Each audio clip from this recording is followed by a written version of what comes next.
Hello, everybody, and welcome to a new kind of version of the podcast. Well, first off the bat, if you hear my voice, I apologize. I got a cough drop in my throat.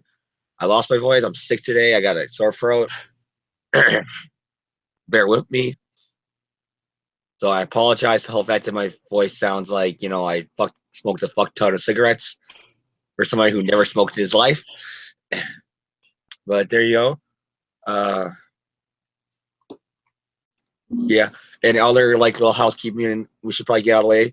You might be noticing that John again's not on this episode. The reason I say again is because the previous ASM1 commentary was on my own personal account, and later I'll try to put that onto this account. I'm still trying to work out all the technical stuff. John's just busy with school, and he's also not really feeling well. He's kind of under the weather with stuff. So for the time being, he asked for me with my podcast experience and stuff like that to continue the show without him for a little while. So it's going to be me and Jan for the foreseeable future. So if you only tune in for John or you really hate me or Jan, I'm sorry. Come back in a few months when John's back. So yeah, there's going to be some slight little changes. I think maybe the spin-off show, we'll save that for, when John comes back. That way if John wants to be a part of it or whatever, we'll just focus on maybe once every 2 weeks to a Spider-Man show. Yeah. So that's the plan going forward for right now. Again, we apologize. Life gets busy. I got work. Holiday season is really busy for me right now with work, so that's gonna happen. Jan's got school, so he's gonna be really super busy. So just bear with us. Hope you enjoy the show. All that fun jazz. Again, if you're confused, you're just tuning in now. The reason why ASM2 is being commentated on right now and not ASM1 is because technically a few weeks ago on my account, because I couldn't figure out how to set up John's, and John wasn't here to tell me. So I said, fuck it, let's do it on my account. But I'm going to try to find a way to rip that video and put it on here later. So that's where it's going to be. Tonight it's going to be ASM2 commentary. It's going to be very interesting because I movie with my voice, I wonder if I can hold up. But that's the cool thing about doing a commentary with somebody else. I can shut up and either watch the movie or let him handle some of the talking for now. So just the Beatles once said, it's easy to get by with a little help from your friends. So also, don't got to worry about Justice League spoilers because only one of us here has seen Justice League. And I keep my mouth shut. You don't got to worry about spoilers. Yeah. Spoiler alert, Green Lantern showed up, and then it ended up being him from the movie. So it was Brian Reynolds. And then he took off his mask and ended up being Deadpool, and he started farting on everybody, and that's how the movie ended. The end. Yep, that's exactly what happened. Deadpool showed up, just started farting every DC villain from the Joker to Lex to, Captain Cold, Mr. Freeze, to any villain from the DC universe. He just started farting on them and eating chimichangas, and it said, "That's all, folks, with the Looney Tunes line." That's how the movie. No, I'm not. And then the post-credit scene was Ben Affleck dying and being reborn as Jake Gyllenhaal, a la Doctor Who. The end credit scene was probably Lex Luthor escaping from prison and being like, "Time for me to build a Darth Vader-shaped underground swamp." Justice League reference review, I don't know. Justice League Super Friends cartoon from the 70s. Justice League, they had a Darth Vader helmet as their lair because it was the 70s and they wanted about Star Wars. Okay, James, this is a personal question for you. How much do you care about spoilers, after the show? Never. I don't want to really care about spoilers. Okay. I'm like, "Oh man, you ruined it for me." Because a lot of times I would like to hear that stuff. Because there's a lot of times I'll go to a movie and I'll see a twist. And I'll be like, that fucking sucks. So if I know it's going to happen before it happens, I'm not going to be pissed then. You know what I mean? Yeah. Oh, no. Oh, God, don't tell me. Clark Kent was never there to begin with, and Superman was all a figment of. Yeah, that's exactly what happened. I will say Superman in the movie is very good, and they corrected their mistakes with him in the previous movies. Very heroic, very funny. I don't think that counts as a spoiler about Superman coming back in the movie because secret by DC. Yeah. No, it's not. Like last Saturday or Sunday. No, I had to be last Sunday because I worked last Saturday. Last Sunday when I was at Target with my friends and we were walking around, the toy I'll just look around, and then they have the Justice League set up with like the posters and the toys, and they're all got Superman on them, and they got Superman S on them, and they got Superman, punching action toy and Yeah. Superman versus Batman toys that are repackaged as Justice League toys. He's dead. He's not in the movie. Yeah. He's dead. He's not. It's like, why didn't they just release the Superman toys until after the movie came out? Because all you had to do was have a wave tubing and all this shit. Mm-hmm. Exactly. But yeah, I'm not going to spoil the movie for the viewers who have not seen it. So we are going to watch Amazing Spider-Man 2. This is a movie that I have not seen in years. Oh, like one little tangent about what you just said. On Comixology, I did download like the first 3 volumes of Justice League in the Silver Age because I'm a big Silver Age Marvel fan. I dipped my toes in the Silver Age DC. Was that even before Superman and Batman weren't even on the team, were they? Team, but it was the same thing that happened with the Justice Society, which is, well, if we put them in this book all the time, the comics in action. So, panel of them say, literally in the first issue, it's literally just Superman stopping Armageddon style, a gigantic asteroid hitting Earth. It's like, great, Caesar's ghost. An asteroid's heading for the Earth, but I'm going to call for the Justice League. More important stopping, an asteroid hitting. I'm not going to leave it up to Bruce Willis. And then because of that, he can't show up for the rest of the comic. And then Batman's just driving around the Batmobile, and he's like, gotta go stop a mob boss. Can't go to the Justice League.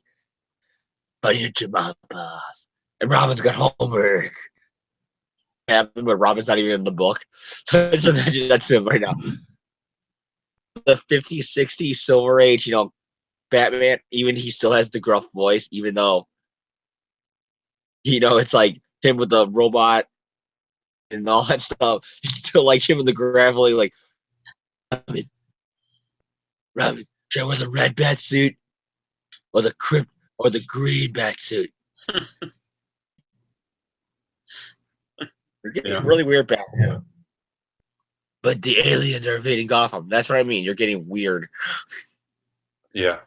Go home. Your daddy was high on LSD. Yeah, the whole Silver Age was just LSD trip. I don't know if you're joking, Jam, but that's literally what Grant Morrison said. It was Batman. Yeah, that's what I'm referring to. Like, I think that's so funny. Like, they didn't say what drug it was, but it's a psychedelic drug in the 50s and the 60s, so LSD. High, so he can understand the Joker. Story, it's just Batman high off LSD in the back game, right? We're like, I gotta save Robin. No costume. Yeah, I'm Batman. Anyways, Spider-Man. Yeah, Spider-Man. So, like I said, it's ASM2, so we're gonna give you a few minutes to queue up your system. So I'll give you about, but still I'll give you a 5-second delay. I got my hand on the X button for my PlayStation and play button ready to go. Yeah. 5, 4, 3, 2, 1. All right. It's been a few years. I'm going to turn the lights off so I can see the film better. So you might not be able to see me as well. But I'm also going to be eating leftover pizza, so maybe it's a good thing you can't see me as well, because it might be. Oh, wow. So. ASM2. The movie, that very definition is throwing everything at the wall and seeing what sticks. I listened to a review of this movie that said that it's sort of like a pizza that tries to appeal to everybody. So you have like 3 million toppings in the pizza. So there's some good stuff, but there's also just like so much. I think that's a pretty good. Like, being nostalgic for when this movie came out, I still remember me and John did our episode review of it. In the episode, John was still like gung ho. This is the most epic Spider-Man movie of all time. really fucking good. It's better than I think the critics said it was.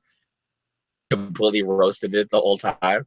Mm-hmm. Slowly hear me change to my opinion on the movie now, and it's not because everybody else on the internet kind of thing. It was literally because he brought up points from like, you're right. This is kind of stupid. Why did they do that?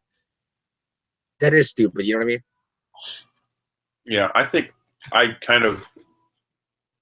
it took me about a year to come and realize that this movie might not be the masterpiece I thought it was when it came out. But I have fond memories of it. Like I remember some of the first episodes I did of the podcast back when it was whatever it would have been called back then. It was right around when this movie came out, so we were still talking about it and making references to it like every episode, even if I think I came after the official review, but it was still fresh enough that it was like kind of a frequent topic of discussion. As it sits, this is probably my second least favorite. I think I still like it a little bit more than Spider-Man 3, but I don't think it's better. I just think I prefer it. Set up the current Spectacular Spider-Man arc because the whole Teresa storyline was to tie into ASM2 coming out. Oh. I mean, it was ASM1. It was one of the two. Sure, Mary Parker storyline without them really in it. I didn't really like. You could do the whole to set up with the plane crash, but you don't got to re-show the first movie. I don't care for this. I think this movie, when he's in the costume, like fighting crime, it's really fun.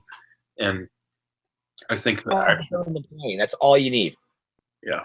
You don't need to see the shit that you already saw in ASM1 of them doing the hide and go seek, and then Peter find the shit, and it feels like a bad episode of 24. This whole parents thing. Well, this all was in the comics too. They were spies that got sabotaged in their plane crash. So. There's a reason that annual that did the parent stuff is not like a well-remembered classic. It's like a trivia answer. Peter kills the Russian spy that killed his parents. Yeah, I pretend that. He's like, the Fisher's finish is like, Peter, you murdered a guy. Yeah, I think you can't say no one dies and you don't kill people when you kill that goddamn spy. There's no way around it. And I get it. It was the Cold War. But goddamn, Spider-Man. Oh. I remember there were theories. Some of the scene was in the trailers, and some people thought that maybe this guy was going to be Norman Osborn. Like, there was a shot that made him kind of look like Chris Cooper.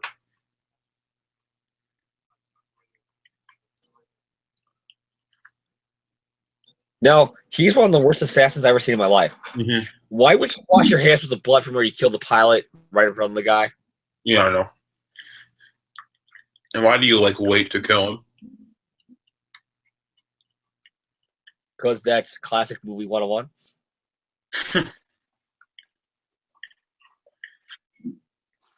Apologies for my messy eating if I'm grossing anybody out. Sorry. Like I said, I'm the one that's doesn't want to barf in any second, so I don't think you have any worries.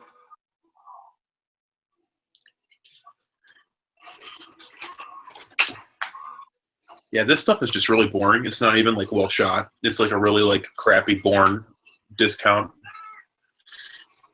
Timeline 2 with his computer. They make it this is modern day with the computer and shit like that, but if you go by the age of Peter, it would have been 7. Mm-hmm. Because this Peter would have been right around your age, or right around John's age. I was a sophomore when this came out, and I think he's a freshman. So I am now around the age that he is in this movie. When you cut back to the present day. Maybe a year older. And I do not look a year older than Andrew Garfield in this movie, so that's a sign that the casting was too old.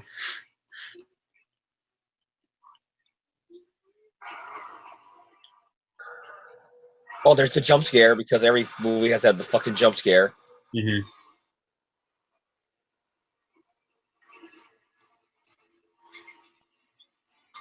The plane was flying steadily with the dead pilot already. It's just from turbulence to make him tip over and go this thing over. Yeah, this What's gonna feels happen? really. How are you controlling it?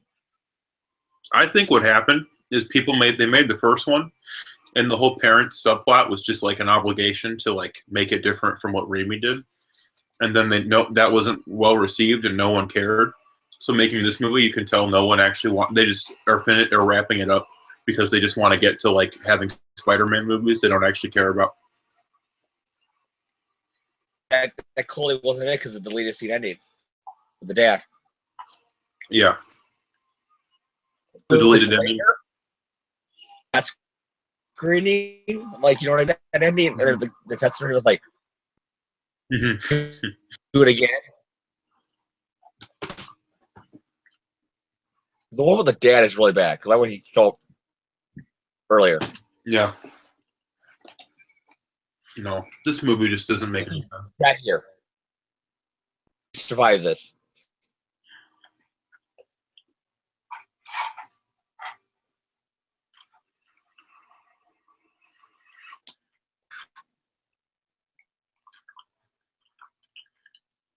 This is one of the things that make me kind of sad though about the parent subplot and how bad it was received here.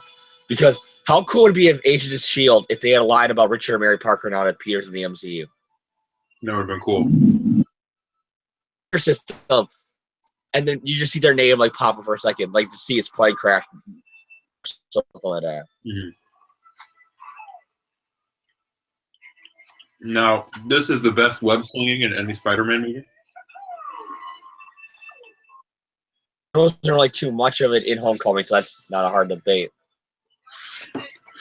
Well, Homecoming, what it had was much more small scale and grounded.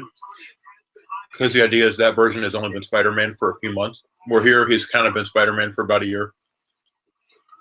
His powers. People complain about. I mean, like the praise I got that I didn't get was when people were like, "Oh, thank God he's not web slinging in New York City no more." Man, he's been web slinging in New York City since the goddamn first issue. Yeah.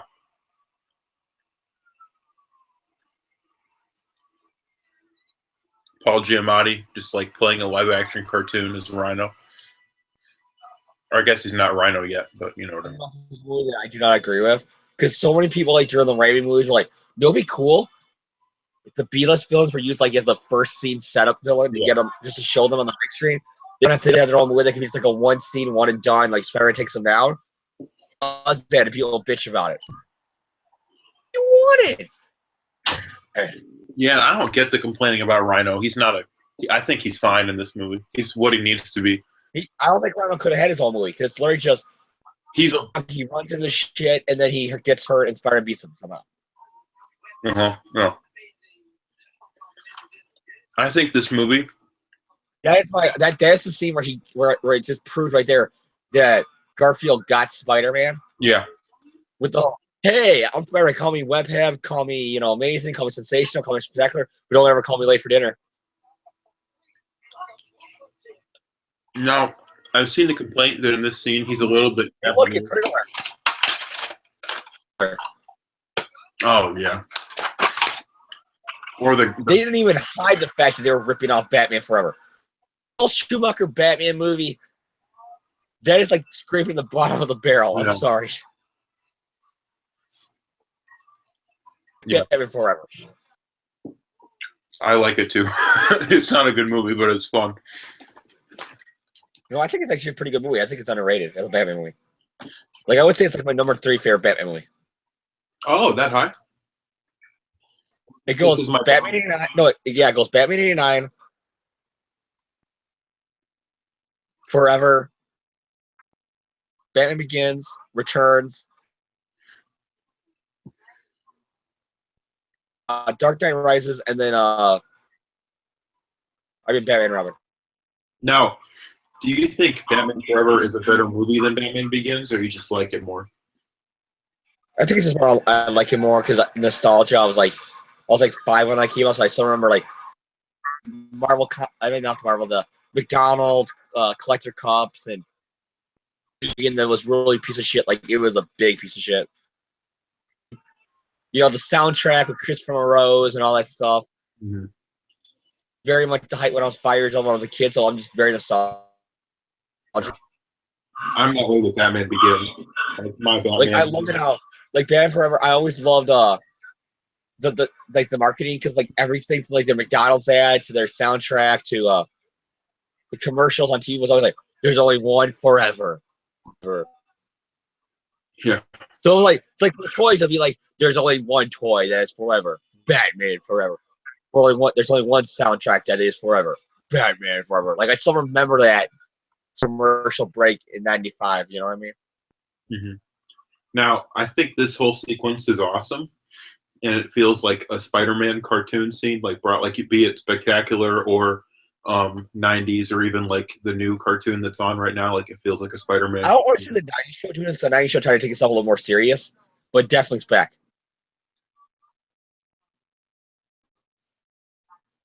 Like it's really fun. I don't know, and like I think this is still my second favorite Spider-Man costume. I think I like Homecoming the most just visually, but I think I love his eyes and how bright the red is. And Now another thing people didn't like is him seeing the ghost of her dad. Ever read the comics? Peter always has like the floating heads of guilt of everybody who died in the comics. I think the question is whether that translates to film well, but I don't know. I don't mind it. Kind of I think it does because he's remembering the events. It's reminding you, recapping you of the first movie.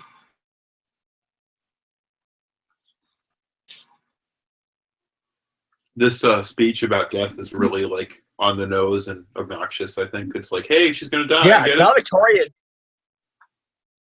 Valedictorian. When I went, high school, Holly was, I can't remember her last name, but her first name was Holly. She was our valedictorian.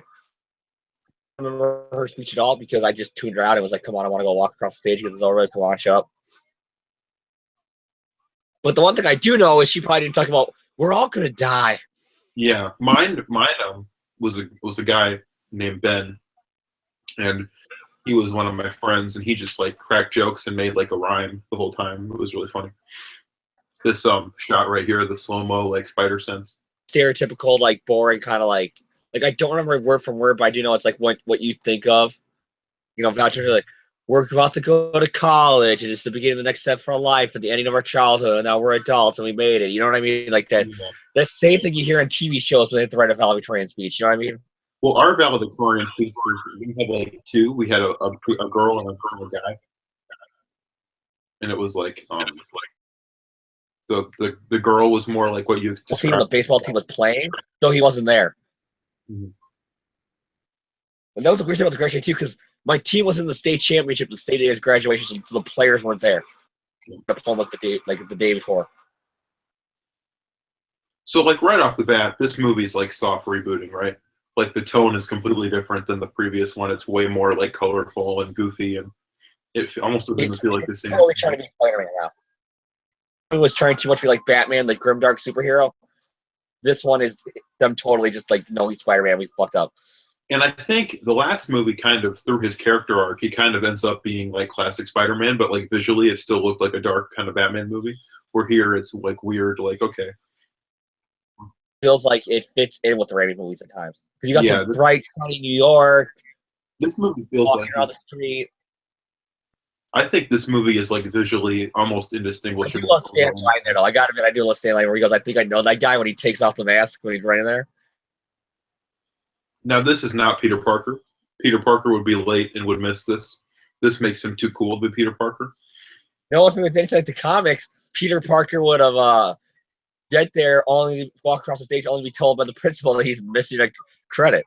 Yeah, like that's what actually happened in the college years. Yeah, he missed PE, right? Wasn't that what it was? Yeah, the high school graduation, he was there though. I'm getting like a hankering for rereading a lot of that like Bronze Age Spider-Man over my Thanksgiving break. I started rereading my Spectacular Spider-Man. I said that this ruined his Peter Parker role for me. Guilt. Well, he's more depressed about Gwen's father not being there and his parents that he never really knew not being there than the man who raised him his whole life. I think here's my counter to that. I think that's a fair point. I think you could argue that Uncle Ben, like for him, that he's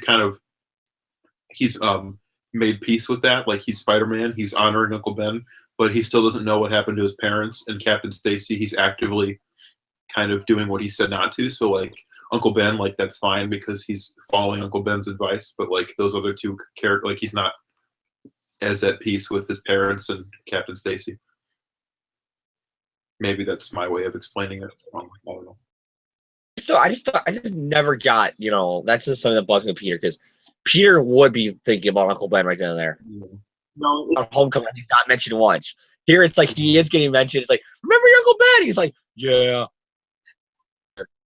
I said Uncle Ben. It would have been totally awesome here with their sign shit. Uncle Ben just died a year ago. Yeah, wish my parents were here. It's my fault. They died in a plane crash. You had nothing to do with it. but anyway, I'm gonna think over Thanksgiving. I'm gonna do like a reread of my like I'm rereading a Spectacular Essential right now. I'm getting kind of I don't know. I haven't read a lot of that stuff. Yeah, I think they just, because of Legacy, I think they just added like every issue of Spectacular for like the 70s and the 80s. So, like almost completely because they got almost all the Clone Saga on there. The 70s, at least the 70s, they got completely through with Spec. Yeah. Let's see. I don't know. Because that video game that's coming out, which we'll probably talk about if we do another episode of like the regular show, but they did like a really crazy new trailer that shows a lot of like story details and stuff, and that looks like it's pulling really. That trailer at times, obvious things that don't fit in. I could have sworn it was just Sony finishing up with the game. Yeah. Because it felt like it fit in with these movies. But you had stuff like Mayor Osborne and stuff like that clearly won it. Yeah. But like the web slinging and like the web slinging and the action in this looks very similar to the action in that game. But that game looks like it's pulling a lot from like the college version of the ASM1 suit.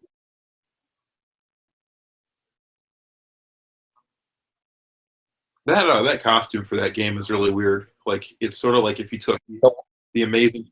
I see so many people online calling it the white suit because the white spider, and I'm like, isn't his Fantastic Four suit when he replaced Johnny there when they were the FF for a year? Yeah, white suit. They're all, but like that game suit is like if you took the Amazing Spider-Man 1 costume, but replaced the mask with the mask from Homecoming, and then put the symbiote spider symbol on it. It's like really weird. Like I think it looks cool. Ben Riley is just colored white because the Ben Riley also had the big. Remember that? Yeah. So what do you got? Like different skins where you can pick the classic suit. They said they will. They said that a lot of classic suits will be in there. Totally get the DLC to get the classic suit and just put it in him and that the whole game and say fuck it. Do you not like the suit they have in that game? I just don't really like it. Yeah, that's fair. So, what are your thoughts on Peter and Gwen's relationship in this movie? I think it's like the main redeeming quality. Like, I think they're pretty easy to get invested in. It's like a couple. Like a lot of the same problems I brought up in our ASM1 review about how it's kind of like Romeo and Juliet, where the one thing when we talked about we were in drama class about that was that Romeo and Juliet are more, they're not in love, but they're in love with the idea of thinking they're in love. And that's kind of like what the vibe I got in ASM1, where how they just quickly fall in love when they're like 16.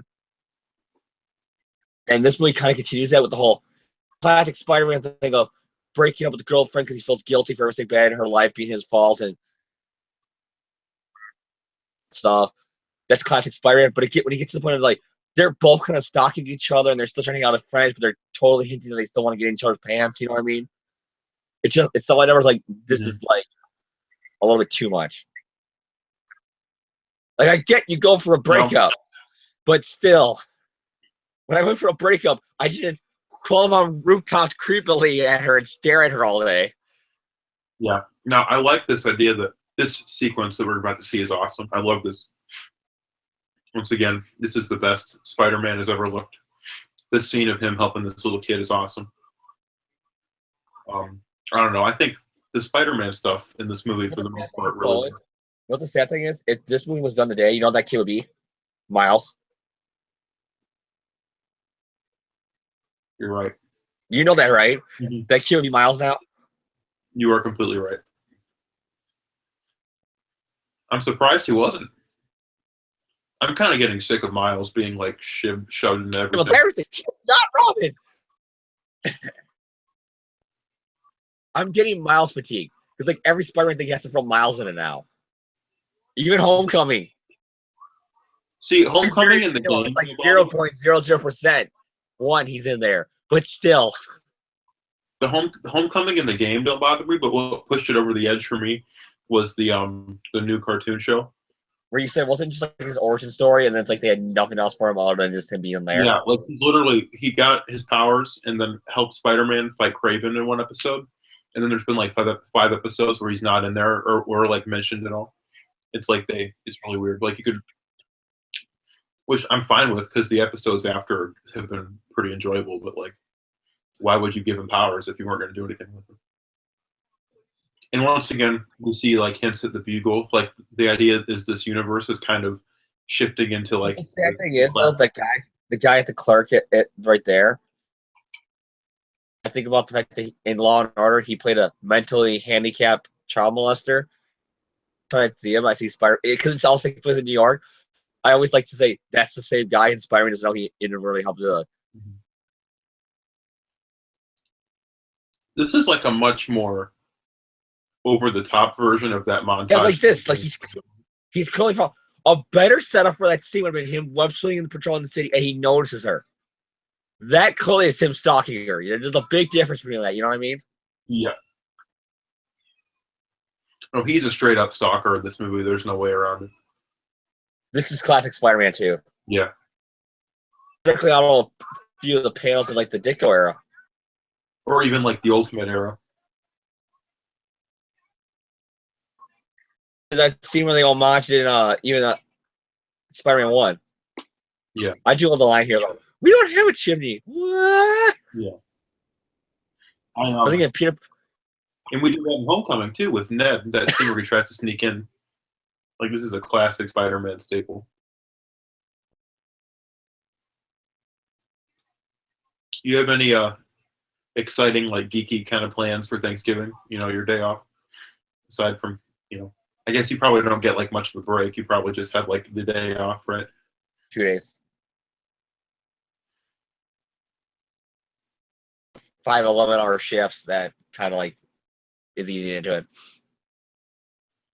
See, he's got like a photo of Gwen on the goddamn wall with like the web of people trying to find his parents.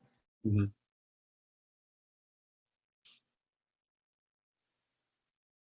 See, we don't need this. We know he misses his parents. See, I would have. He looks. Is it me or does he look really like a lot older in this movie than? Oh crap! The worst part. Because he is older. Kid, totally not a rip off of Batman Forever. Totally not. I think Electro is really bad. Literally, even the glasses nerdy look. It is totally just ripping off Batman Forever. Yeah. I can't see the scene. I just see Jim Carrey in those early scenes of Batman Forever like, caffeine will kill you. Mm-hmm. He kills his boss. It's like this whole. Which is a line I still say to this day, like when I'm at work, go to the break room and get coffee, I always turn to my friends and I go, caffeine will kill you.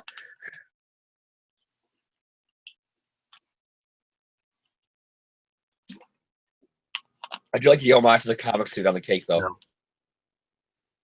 Yeah. Apparently, there was like a whole deleted subplot with his mom. Once again, just like with the lizard last time, we cut out the villain's family.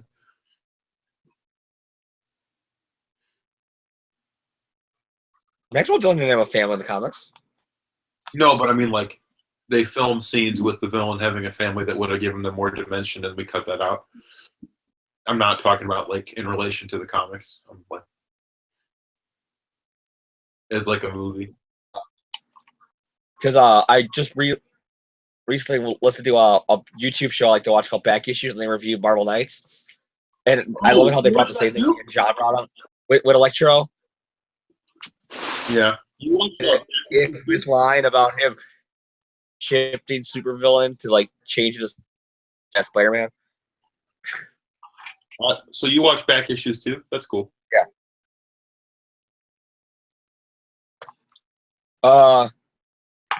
I do like this would have been a nice subtle thing, like when they wanted to put Mary Jane in Watson. Like all you gotta do is a throwaway line about he's going for a hard time about like that's a cool way to set up Mary Jane without the original plan, which was going to force feed her in this movie. And then cut her out. You could have literally just set up the whole Aunt May behind the scenes trying to set the two of them together, but she go, yeah, he's having a hard time, ever since the breakup. Maybe when your niece comes to the town tomorrow, like he can, and then that's all. And then she gets cut off when he comes on the step. You know what I mean? Yeah. And trivia for you, what the first Mary Jane scene was going to take place right here because when, like on set photos, when Andrew Garfield filmed that scene, he was wearing this outfit. So I think he was going to leave the house and then run into her next door, and they were going to be like newly moved in. So a little trivia. And then I know she had a scene at the end in the coffee shop that Rhino attacked. You know what they probably would have done? You know what they probably would have done? And I wish the scene would come out then. I guarantee you, it was gonna be him walking out the front door. He opens up, and there she is, and she says, "Fake it, face it, tiger, you hit the jackpot." Conroy goes, "You're the new neighbors," and she goes, "Yeah, face it, tiger, you hit the jackpot." Like you could change that where she means like our family just moved in. Like, wait, you're the new neighbor, and he goes, "Yeah, face it, tiger, you hit the jackpot." You know what I mean? Yeah. That would have been the scene. Would have fucking went down. If that footage ever leaks, that's what it's gonna be. And then this actress playing the like AI in Oscorp was like, when she was casted, everyone was like, "Oh my god, is she Black Cat?" And then it's like, "Oh no, maybe she's replacing Shailene Woodley as Mary Jane." And it's like, nope, she's just like the Oscorp elevator. That was, I don't know. His first movie debut. Again, throwing everything at the wall. With spider slayers throwing at the movie. And this guy, I don't know if you watched The Office, but he plays a character on The Office. And I had not seen The Office when I watched this in theaters, but like in the 2 years since I've watched this movie, I've now watched like half of The Office. So seeing him is really weird. Like it just took me out of the movie, seeing him. And then, okay, this is like the most coincidental elevator because all like of all the people in Oscorp, the two characters important to the story just happen to run into each other. It's also weird too because they're gonna go with the obvious, he's obsessed with her, but he's not. It's just she's my one friend. Mm-hmm. Not to her again, but it's just like she's the one nice person that worked to me. Like I like how they did go over the whole fact he sneaks in her house and like sniffs her underwear and shit like that. You know what I mean? Or they could have done.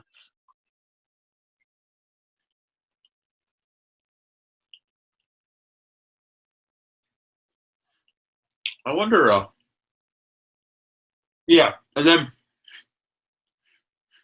A, that news footage of Spider-Man saving the people from the fire is cool, but B, some people though they're like, oh, I like how they reuse footage from the Spider-Man fire scene from Spider-Man 1 there. Yeah, I'm like, it's not the fucking scene. Just because he goes swing into a building, a burning building, it doesn't mean they reuse stock footage from the Raimi movies. I think. But there's some idiots on the internet that were saying at the time, so lazy, they just reuse a shot from that. It's like kind of hard to be lazy when they didn't. What's really annoying though about that elevator scene is that it's literally the same fucking house.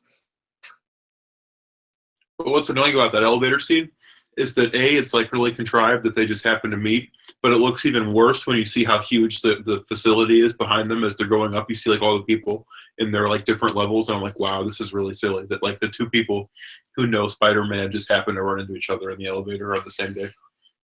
This is the scene that bothered me more. Same fucking building. It's the home for the Osborns in the Raimi trilogy. You couldn't find another creepy-looking mansion in New York, really? I know he doesn't get a whole lot to do, but I think Chris Cooper as Norman Osborn is pretty good. They really fucked up here. Yeah. It was very clear they just didn't want to do the Green Goblin as Norman again. What do you think of Dane DeHaan as Harry? He's okay. I liked him a lot when it came out. I think I love when the photos of him came out and people were complaining about how he looked ugly. I'm like, he doesn't look like James Franco. I'm like, bro, you mean he looks like a skinny little weaselly little punk with like a crappy haircut? Osborn? Yeah. I think he's actually like perfect casting for this character. I just think he's not given. Like Harry. Like if you ask me what would Harry Osborn look like in a live action real world, this is it. Like he doesn't have the Osborn corn rolls, but he has a really kind of stupid looking haircut. He's skinny. He's short. He looks like a guy who only would have friends because of his money, not because of like, you know what I mean? And it's not because he doesn't try to have friends. You know what I mean? Not because he's not a nice guy. It's just they use them.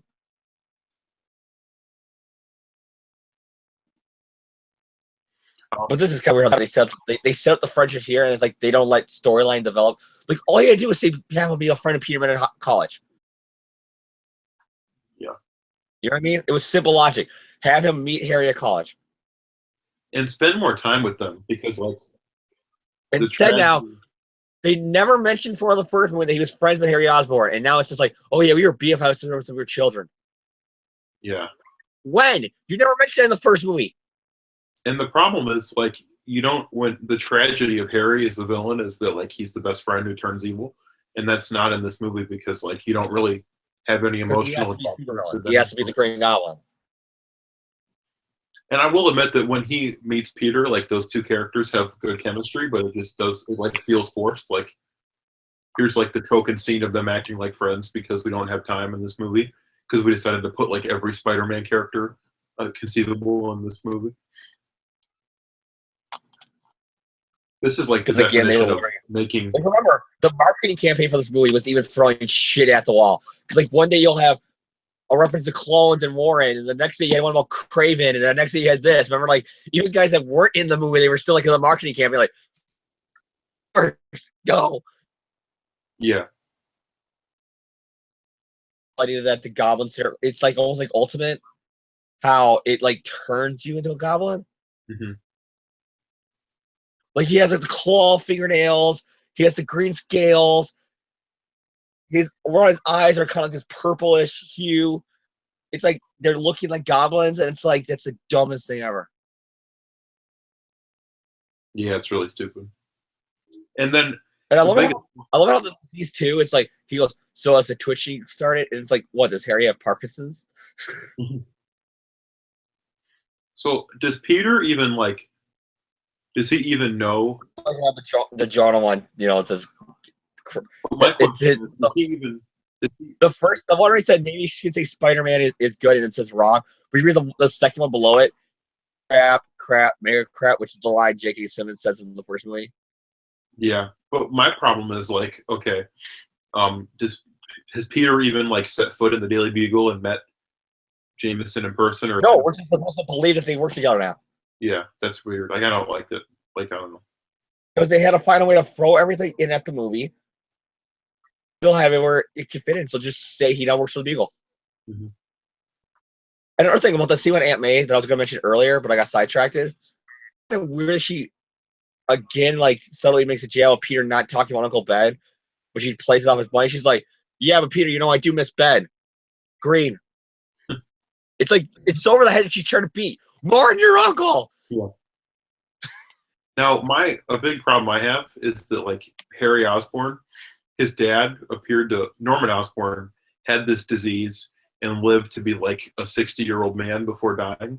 Norman and Harry gets the disease and acts as though he's going to die in like 2 weeks, which is really goofy. Like, why is he acting so desperate? Like all you had to say was Norman said, "Harry, you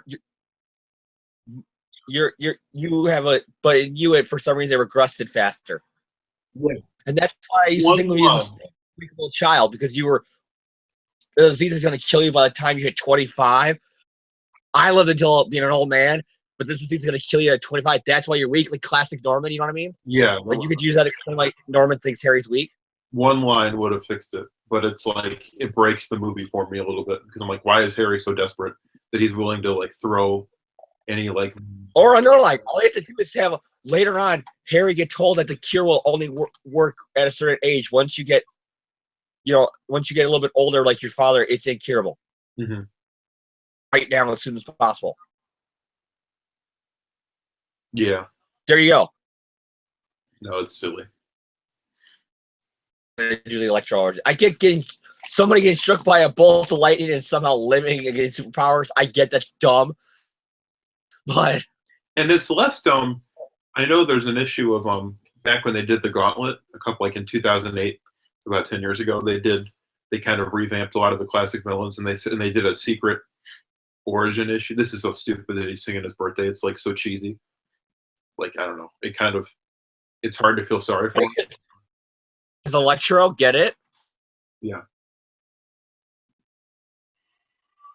Like this is the dumb way having to get bit by radioactive eels while getting electrocuted. That was the dumbest idea ever. They did like a secret origin issue for Electro in 2008, and they said that he was actually a mutant whose powers just needed the lightning to like come to the surface. So that was like the 616 way of like patching up the goofy ass origin that he had. Because like there's a scene where Magneto, like right before he puts on the costume and decides to become Electro, like Magneto comes and tries to recruit him because he's a mutant. Like, why is it nobody else bitten by these radioactive eels that escaped? Yeah. I like how it was just one spider that was radioactive that bit Spider-Man. Yeah, I like how they kind of acknowledge the. I'm looking for a joke here, because I remember when I was in the theaters when they saw this live, and there was kids in the audience that were covering their eyes, screaming in terror. Piranha eels eating a man alive. Mm-hmm.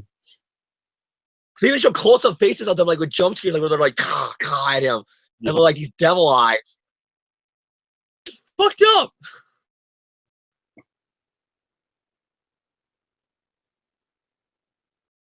We are reviewing ASM2 on a commentary. I got to mention the famous story about the one guy who went to the showing of this movie who only came for the goddamn Ninja Turtle 1 trailer. And you know what makes that ironic is that I think the Ninja Turtles franchise has a very similar parallel to these movies, and that the first one came out was kind of critically and fan not loved. Like fans thought it was okay. The first one, I said it's not good, but it was okay. It wasn't bad either. And then the second one tried to appeal more to the fans and went for like a really over-the-top cartoony tone and crammed all these concepts in. They just called her Felicia and they didn't realize it, or is that supposed to be like Felicia Hardy? That's Felicia Hardy. Because they never once call her Miss Hardy. They always just call her Felicia. I think she's supposed to be Felicia Hardy. Like I think she might even be credited as Felicia Hardy. Like the black hair is like I supposed to like your tip off is black hat. Oh. But no, I agree with you because like when I saw the sequel in the theaters, because I saw it with a couple of friends because we knew it was gonna be bad. But the sequel is kind of like classic 80s, 90s cartoon. But it's like story, but this one was and no fan service, and this one was all fan service, but still no story and garbage. And not to spoil or turn this into a Justice League discussion, but Justice League reminded me a lot of that, where it's not a good movie, but it has so much fan service that if you have affinity for the DC heroes, I think you'll find stuff to enjoy. But it's not like a good movie. Like I think the first Avengers, in my opinion, like the only thing I don't like though is the people who are doing the same thing. I haven't read like spoiler reviews because, like I said, I might go tomorrow to go see it. Like I'm off tomorrow. Even if I go out myself because friends are work here, shit, I'll be like, fuck it, I'll just go by myself and see the movie. I don't give a shit. But the one complaint I haven't seen with spoiler reviews is like it's the same thing from the people who have been praising it that they've been saying with every DC movie, which is if somebody doesn't like it, they've been bought out by Marvel and Disney. Yeah, so and it's like critics are so unfair. They're letting their personal opinions from the previous DC movies affect them. It's like explain to me that Wonder Woman got like 93% on Rotten Tomatoes then. Yeah, I know it's so stupid. It's like maybe Marvel movies get. Then it's the liberal women feminist agenda that caused that. Yeah, sure. Yeah, It's like you can't win with these people with the DC universe. But no, the one thing I haven't spoiled with though about Justice League that I am excited to go see is the classic John Williams Superman score and the Batman '89 score in it. Because the second I heard that Elfman was going to be when Whedon came in to do the reshoots, the rewrites, Elfman do the score like he did with the Avenger movies. I did. Elfman's doing a movie with Batman in it. If the '89 score is not in there, this movie's automatic fail in my book. And then the one clip that got posted online shows that in it, and I'm like, yeah, the '89 songs in there. Just like I said, my favorite Batman movie is the '89 movie. And the '89 feed that later on got used in the cartoon and stuff like that. And then the Superman theme shows up in a pretty cool, like, heroic moment for Superman. So, that made me smile. Well, because I The can't see last that song up for heroic. Like, can you imagine that scene? Like, if they use that song in Batman versus Superman in the scene where like he's all like this with the people clawing at him for help, and he's all like moody, like. Well, can you imagine that with the John Williams? Like, honestly. It's almost like in this movie, like in Justice League, like they're just pretending that this version of Superman has been like the Christopher Reeve, like happy, heroic Superman, like from day one. It's really funny. Okay, I know you're probably not going to say for spoilers, but the one fan theory I got is he's coming back from death, and that explains why maybe he'll be a little more happy-go-lucky. That's not why. They show flashbacks to when he was alive, and he's acting like Christopher Reeve. It's really weird. I was just like, okay, we're just pretending that BVS didn't happen. like it's really strange. That was a weird rewrite. Like, let's say that all these scenes where he's a wee little bitch in Batman versus Superman. No, he was actually pretty classic Superman. How the people were saying like other DC stuff, like that. Like if you watch it, the extended cut, like they're trying to say that everything it was just one bad week. Yeah. But every other week he's like classic Superman. Yeah, that's kind of what I think. I said that. Like, I know. Suicide Squad kind of did that. Yeah. No, I think the idea was supposed to be in BVS that like that was just like the events were making him kind of angry or whatever, but I think it didn't come across in the movie because you don't see it come across. We never got Man of Steel 2, which could have been a bridge to the gap. You know what I mean? Yeah. Go like he's Superman, and then he go back to the Batman one and be a little more darker and moodier. Yeah. And that's why it's darker and moodier again. You know what I mean? Because like I said, the Man of Steel ending sets up more, lighthearted, classic Superman. Because they have that scene where, it's sunny, it's in the middle of the desert with the army, and he's all like, I just believe in truth, justice, and the American way. I'm a Kansas boy, and he flies off. Mm-hmm. And you have the female soldier making the joke about how hot he is with the abs. The Daily Planet, it's like classic Superman. And then you get the Batman versus Superman, it's like, no. Yeah. So Peter just has a line where he's like, there's just one Spider-Man or woman, we don't know. And that line, I quote that a lot. Like, I don't even think about it, but like, I don't say the Spider-Man part, but I say, Spider-Man. It's like, dude, you're a terrible liar.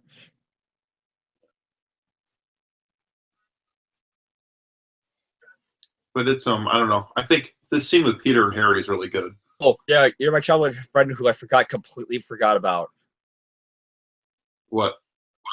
No, it's just the whole Harry Osborn thing. Well, it's the storyline because we kind of skipped over that by talking about the DC universe. Yeah, well, this movie. I never really liked that whole setup of, like I said, like it's like he's never mentioned once an ASM1 Harry as his friend. Oh my god! Like you could have thrown in Lionel Quinn saying you had no friends, and he goes, "Well, I had one friend once," and that's all you needed was I had a friend once, but then my parents, had a fall after my parents died. We had a falling out. You could get ready to realize he's talking about Harry. You know what I mean? Yeah. Or like they've had all these years of friendship, but you don't show it.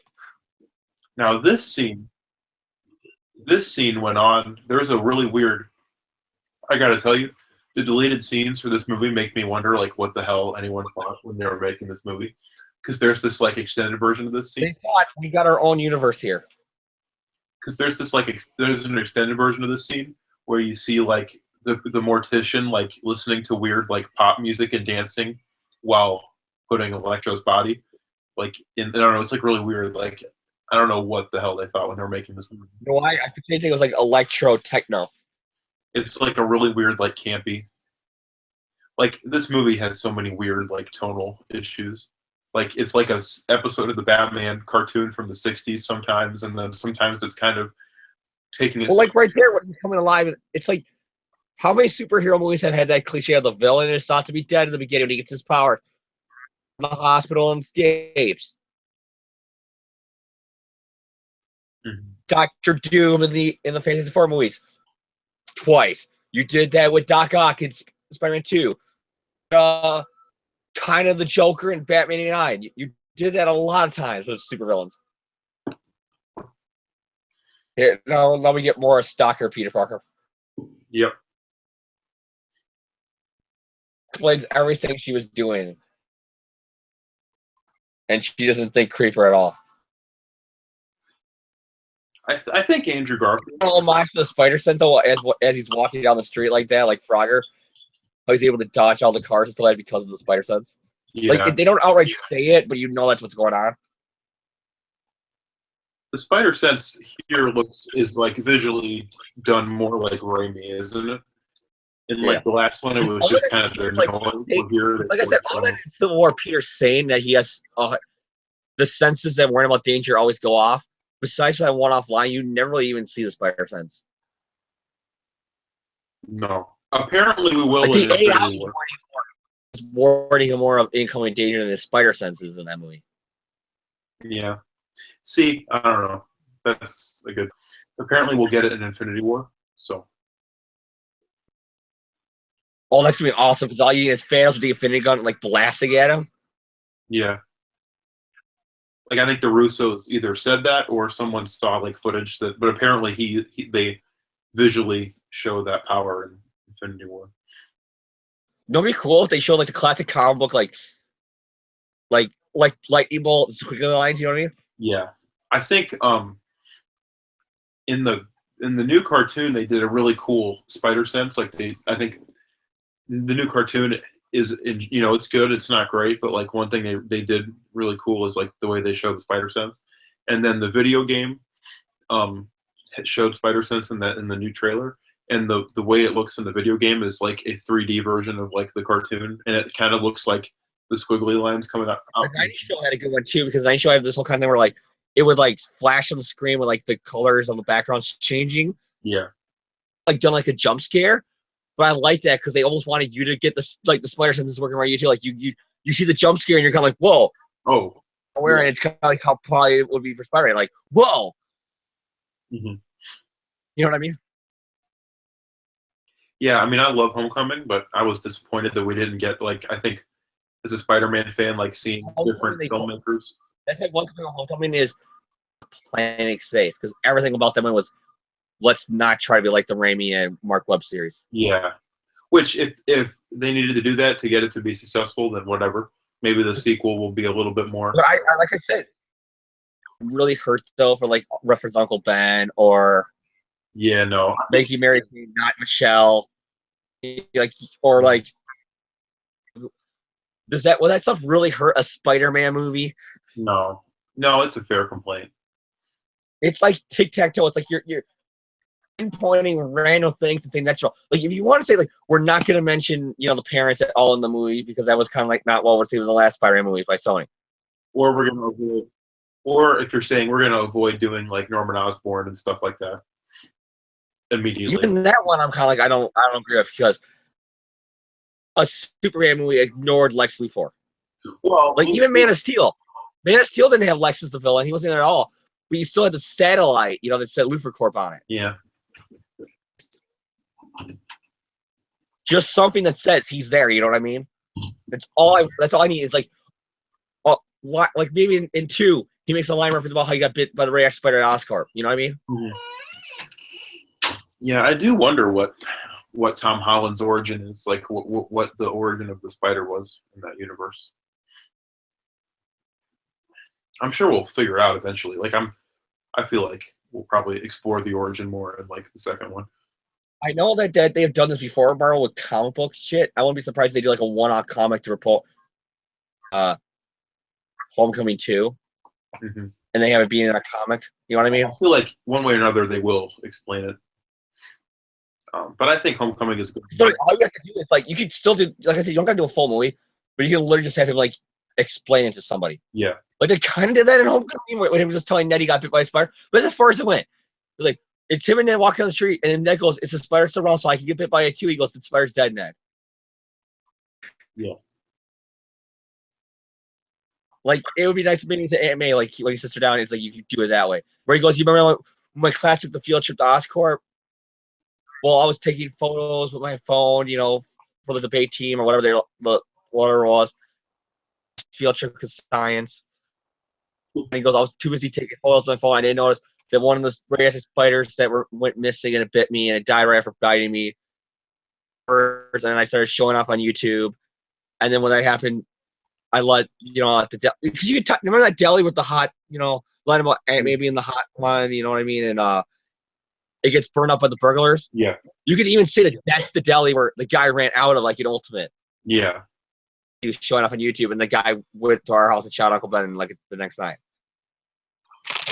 I like the way the new cartoon did the origin in a cool way, where they basically combine like the Raimi movie and Ultimate and a little bit of Amazing Spider-Man, and they kind of made like a pretty, I'd say, of what feels sort of like a definitive origin that kind of has like a little bit of every different origin in it.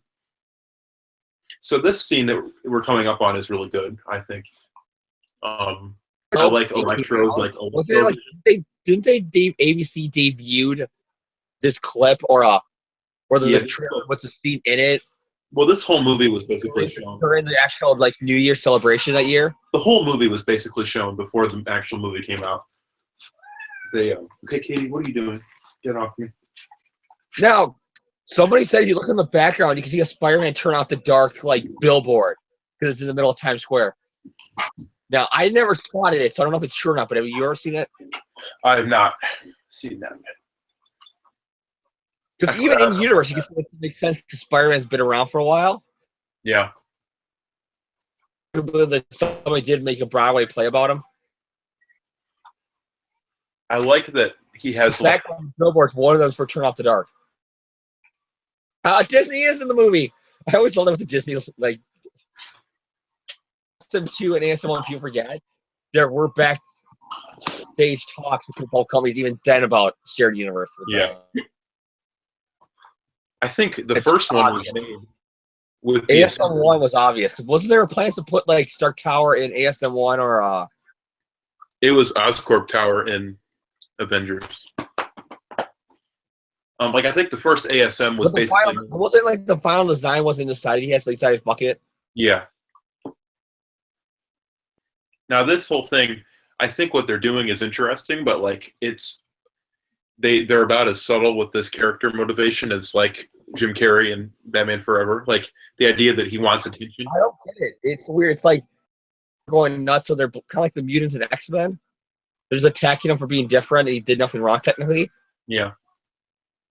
But then starts eating his nuts, like his schizophrenia that he clearly has in the beginning. Yeah, he's a weird character. I kind of like him, but I kind of lonely. Like if you just had to be like a lonely, sad guy, have been after this, like this was his breaking point. That would be one thing. But you got obvious signs at the beginning, even without superpowers, he probably would have went nuts. I love the shot of Spider-Man catching the car. That was cool. Or as Red Letter Media would say, very cool. Now this, I like that Spider-Man tries to like talk him down. That's a pretty like Spider-Man thing to do, you know.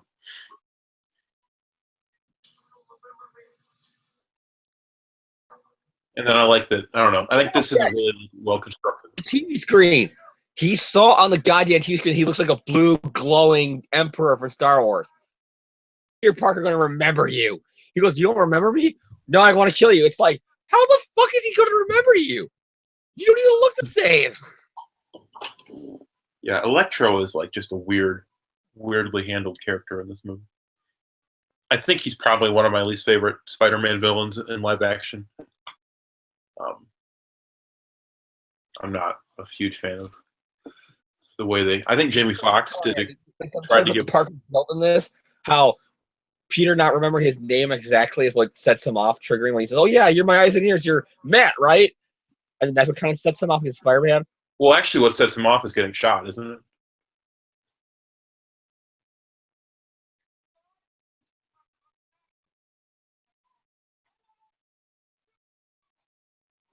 I'd like how you actually get this in the soundtrack. You actually do get him saying like, "Yeah, that was a weird choice. I don't know if I like it or not. I think you know what I mean?" Mm-hmm. Now, this movie has kind of blacklisted Electro from Spider-Man stuff. Have you noticed that? Like, he hasn't appeared in the comics much after this. He's not in the new. I just always thought that Dan Slott never liked him because even before this, Dan Slott never used him. But like, He hasn't appeared in the new cartoon. He hasn't. He's probably never going to appear in a movie again.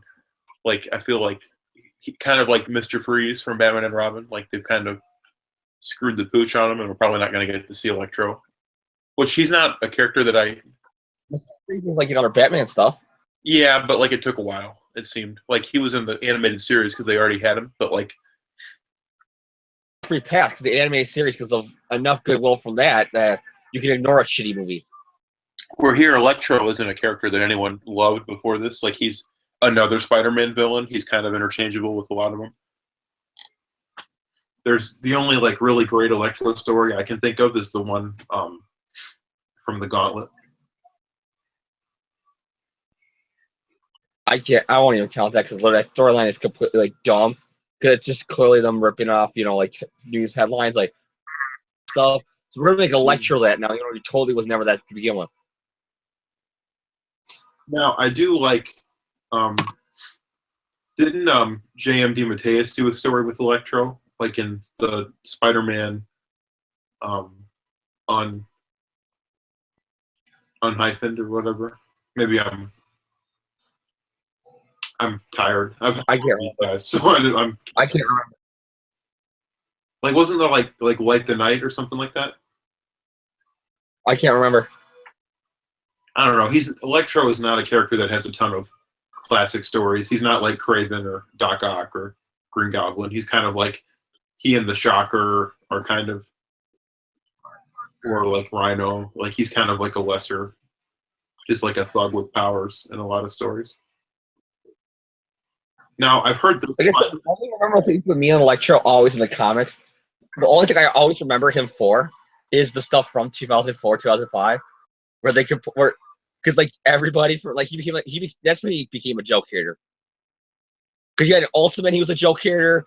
You had Bendis in the first arc of Ultimate, which is probably arguably the best Electro storyline if you ask me. The second issue is a punk ass bitch who's no longer needed for the story. Oh, you mean when he was working for Kingpin?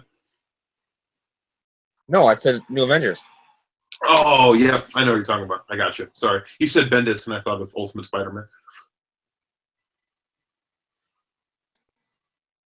Well, you had that. You had and then you also, like I said, in Marvel Knights, where it's like they completely hid the fact that he may be gay now. Mm-hmm. Like it was like a weird time where when I was getting new in comics, and that was like neck and neck. It was like around the same time as New Avengers. So I remember reading as a kid, I'm like, man, this guy is clearly not a cool villain. Yeah.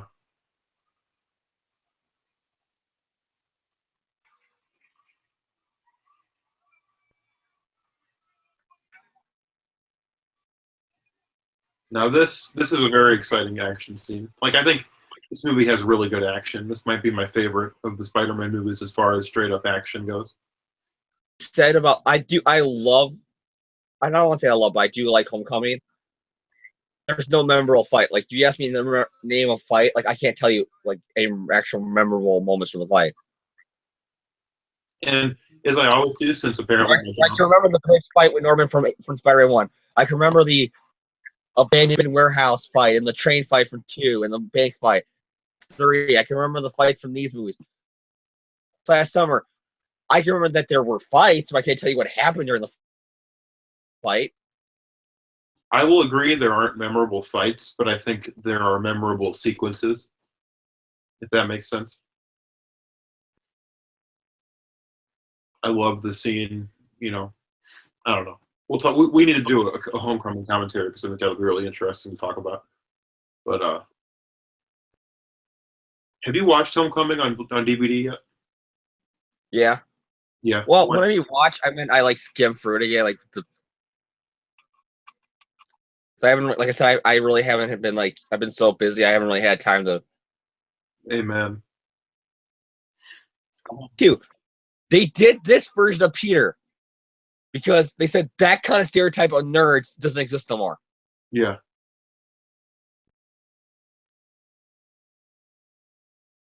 Yeah, no, It's like, wait, you said the reason why you did Peter Parker as the emo Twilight guy because no one can relate to the Revenge of the Nerds look from the original Raimi movies no more. But you showed them in this movie. This Peter Parker is certainly more of a reinvention.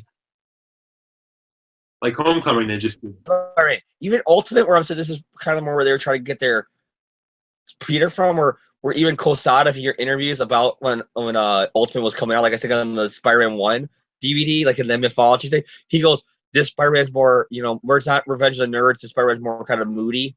Mm-hmm. He's kind of like the moody outsider. He was the nerd, like he was the science kid, he had the glasses, he saw these nerdy moments. This was just, there was no reason why in these two movies, like, you believable he got picked down by Flash. Yeah. Like, it's weird thing like that. Like, you see his ESU books. It's like we never see him at the college. Actually, the Bugle, but we never see him at the Bugle. Mm-hmm. Yeah, that's like we don't. I feel like we don't. This is what I'm talking about. Some people said this is where the movie jumps the shark because the lyrics don't make no fucking sense. This cheery song about you love makes no goddamn sense with the context of the scene of him trying to figure out what his parents have. Yeah. Like I said, it's obviously the same problem that Mark Webb brings up in the commentary for one, where he goes, that song when he's web swinging on the chains, where he goes, yeah, I just put that in there as like a filler thing until we could get the score ready. And I liked it so much I kept it in the movie. I got to have with the song, so I want to keep it here. No. I do like when you see the billboard of Wisconsin where they think the plane went down. It's like right near where I live. You see Kenosha on it. Now I will say, what was I going to say? Say what you want about Homecoming, but I feel like when that movie uses popular music, like it fits really well. And like I think Blitzkrieg Bop at the beginning was. It kind of does. Like the song from the trailer, like somebody brought up, like there's lines from it that you hear. It's kind of Spider-Man, like let's marry models. It's like, oh, Mary Jane, and let's have fun, and we're friends, and we're teenagers. And then there's lines about snorting coke, and it's like, but yeah, but like Blitzkrieg Bop like perfectly fit that scene where he's trying to fight crime, and like the a lot of like 80s hit songs, and then like when the Vulture shows up, they play like song in Civil War. They go to, it's just Queen New York, and you see him walk into the house. You know what I mean? Yeah. Like that song, I can hear that. Yeah. For you, I cannot hear in that scene with the context. No. I think this is a beautiful film. The episode. John trying to defend that song. Like, it does make sense because he's doing it for his parents, so it's for you. No. But John, it's about a guy buying a house with a woman he loves when they get married. It has zero to do with finding your dead parents. No, James, don't crap on John for that. That was me that defended that song back like when the movie came out. That was me. Yeah, I take it back. YouTube already looks different than this. They've already updated their format. That's weird. That really distracts me in movies when like. Or YouTube when it's original format. Yeah. It's so sad because I remember being like, and it's different for you because I was a teenager at the time when all these sites were coming, because they all pop around the same 4 or 5 year lifespan. For like 6 months, it was like, it's called YouTube. Hey, here's this new cool thing. It's called Facebook. Hey, here's this new cool thing. It's called MySpace. Hey, heard about this new cool thing? It's called AIM. You know what I mean? Like, and what's funny is you know what I mean? When these things were going new, it was like, I still remember me in high school at the time when they're becoming popular. You know what I mean? Yeah. This scene is really funny. And I love Peter Parker trying to build gadgets to beat Electro. Like, that feels like a very comic book thing. Like, the sad thing is, you can't do the same at Homecoming 2 if they put Electro in it, or Shocker. Yeah. It's sad that Tony built electricity-proof webbing for him. Yeah. That's the one thing I got annoyed too. Is that every trick web that Peter ever had in the comics, that line just pretty much said Tony already put that in the suit. I am hoping that he loses his more high-tech suit in Infinity War and is completely. The whole fact I don't see him wearing that in, like at the end of Homecoming, you don't see him doing this stuff. Like they saw a mistake that people complain about, and they're just gonna say that Tony took that shit out. I'm sure Tony will. Spider traces and shit like that. You know what I mean? Yeah, I feel like they probably will. I think. I don't expect like Karen and all that stuff in the future movies. So here, it's weird that Kirk Connors is not in this video. It feels like we're like right. He's not even mentioned at all in this movie, is he? They mention him like twice, but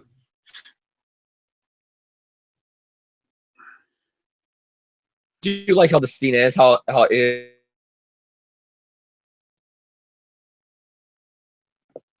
Probably the same talk that Norman and them had. Mm-hmm. That's probably what Norman and Richard talked about during their falling out. Yeah.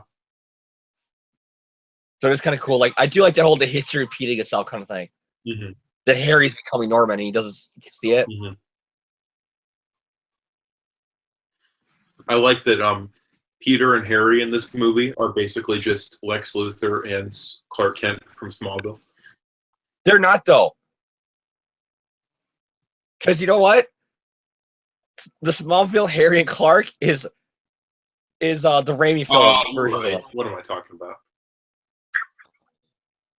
The creators of what's Spider-Man 1? They wrote, yeah, which is why Spider-Man 1 feel like 2-hour big budget episodes. I think they wrote the first draft for 3. Like I think I'm remembering somewhere they also wrote the first draft for 3. 3 was originally good. Well, 2 originally had Blizzard and Black Cat in it.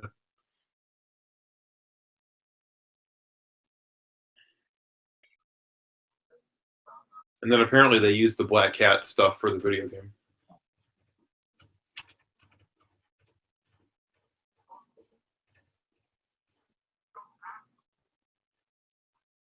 So I realized that Harry Osborn in this movie is basically like, he's a lot like Jesse Eisenberg's Lex Luthor from BVS. Character. Yeah. Lucky guy. But they're okay. But I did get spoiled by a screen cap of him, and I don't know what the context of the scene, but when you see him sitting in a chair and he looks like in the classic suit and the bald head from Justice League, I looked at that and I said he looks like Lex. Like, don't tell me what the context of that scene is, but seeing that photo, he does look like Lex. I won't tell you the context of it. I won't tell you the context, but I will say that just like they retconned Superman to be more like the classic version, they retconned Lex to be basically the classic version. So there you go. Like, so even though Justice League is kind of like a mess of a movie, like walking out, I'm like, well, Superman and Lex Luthor are basically like have been corrected to be more like the versions I want to see going forward in movies. So I feel like, you know, it was a step in the right direction for sure. I don't like the Flash. The Flash was really some questions up in the air because isn't like saying that the way they're looking at all the movies coming out is if you like them, they're part of the universe, but if you don't, we're just gonna say they're not. They probably are. I don't think they know what they're doing, but I feel like we're kind of quietly pretending that BVS didn't happen. Batman doesn't kill anybody in the Justice League. That I don't know if that's the spoiler, but like I joked about that so much when we first heard about them lining up Justice League and we did ever make that joke to John. Yet again, and then I was making that joke like this is like totally a scene where Batman is just like, oh, buddy, you stabbed him in the heart with a batarang. Nope, not dead. Well, no, they don't like they just kind of like they don't even mention it. Like he only encounters a regular criminal in like one scene, but he doesn't kill him or anything. So I don't know. I feel like there was a lot of Justice League is basically a 2-hour apology from DC for BVS. Is the way I'll put it. That's what it feels like to me. Like they just like we're like, yeah, here's like the classic versions of the characters you wanted to see. Sorry. He throws you into a closet with her in the middle of her work. I hesitate to make out with her. I'm just gonna say right now, fuck the guilt waterfall, Zeph. I'm gonna start making out with her. Well, this is not related. But again, that's what I would do. Now, this scene coming up where Peter kind of goofs around with the security guards is pretty funny. But did you notice that he does not put on his costume from the Times Square Electro fight until like the last big like final battle? Like yeah, I noticed that. Spider-Man stuff for a while.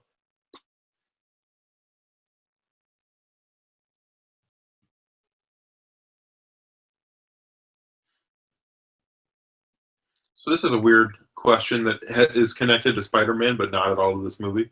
What are your thoughts on Deb Whitman? Never liked her. You didn't like her? No. Never liked her. I thought that because in the comics, in the '90s show, she was came off annoying to me with all Flash and all that shit. Comic shit with her. I think her like subplot is pretty interesting. Like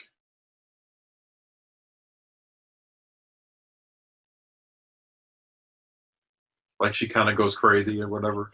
Like I think that's what it is because of the way it turned out. Like even during Civil War, like how she wrote a tell off about her life was shitty, and it's like you are a very unlikable character. I think that was my first appearance of Dead Woman in the comics. It's because it was a year after I started getting in the comics.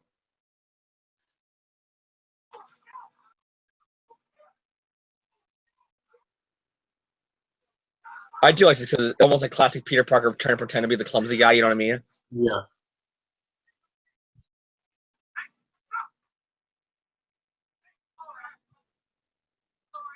Yeah. Not really. Why? Yeah.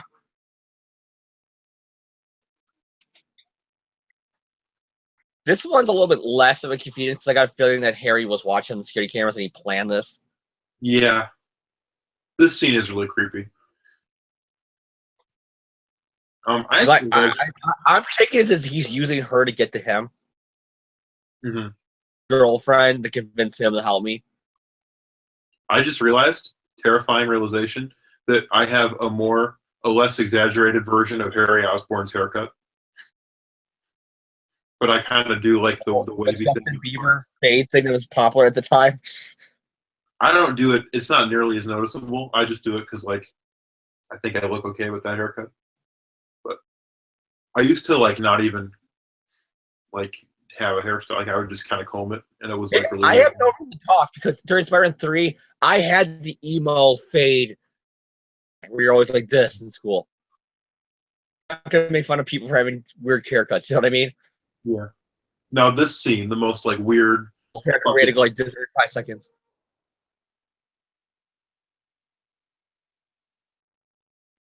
Now, on one hand, it's cool that they put Ravencroft in there.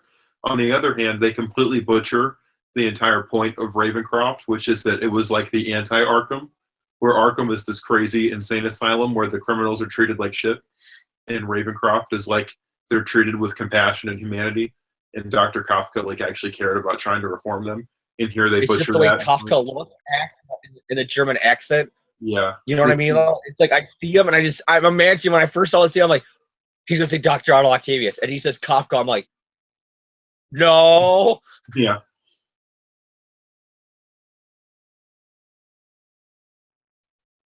Doc, just call him Octavius. This character is another example of like what was this movie? Like who thought this was a good idea? This is so like weird and out of place.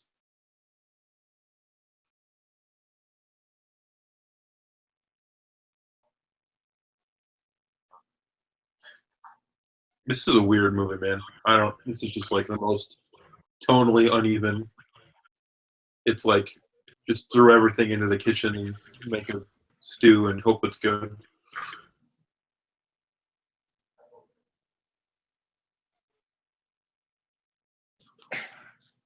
And we just like dropped the ball. Isn't that kind of balding guy that was standing by the isn't he somebody from the comics?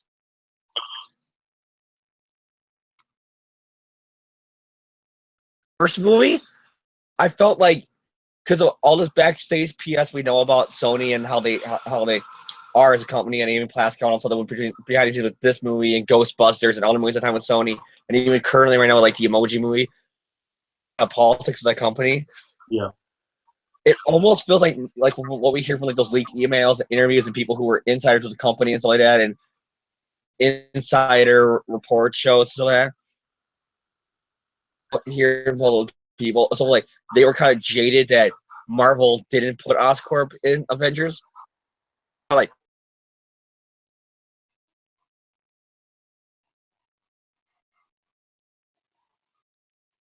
we're still.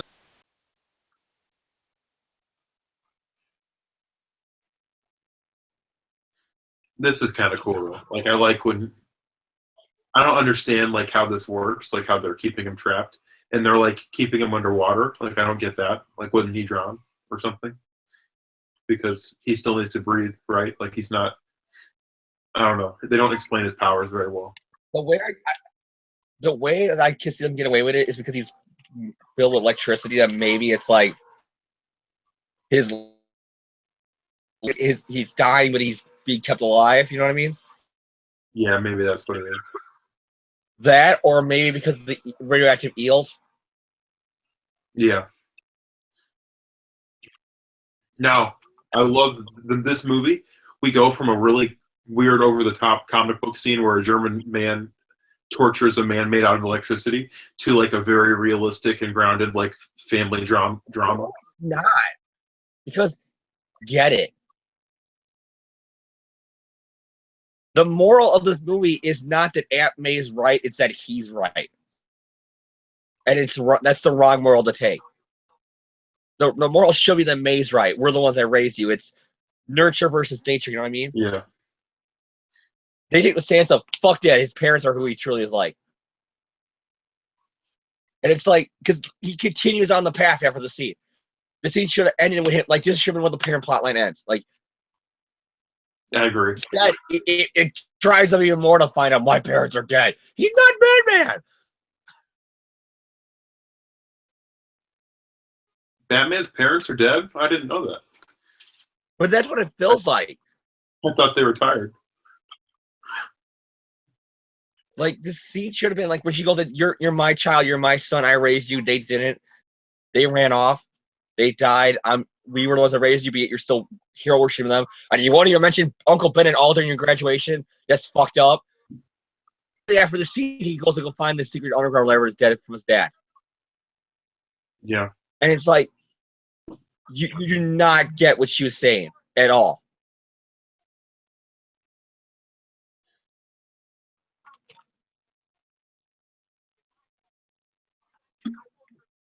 She's really good, though, as Aunt May. Sally Field is awesome.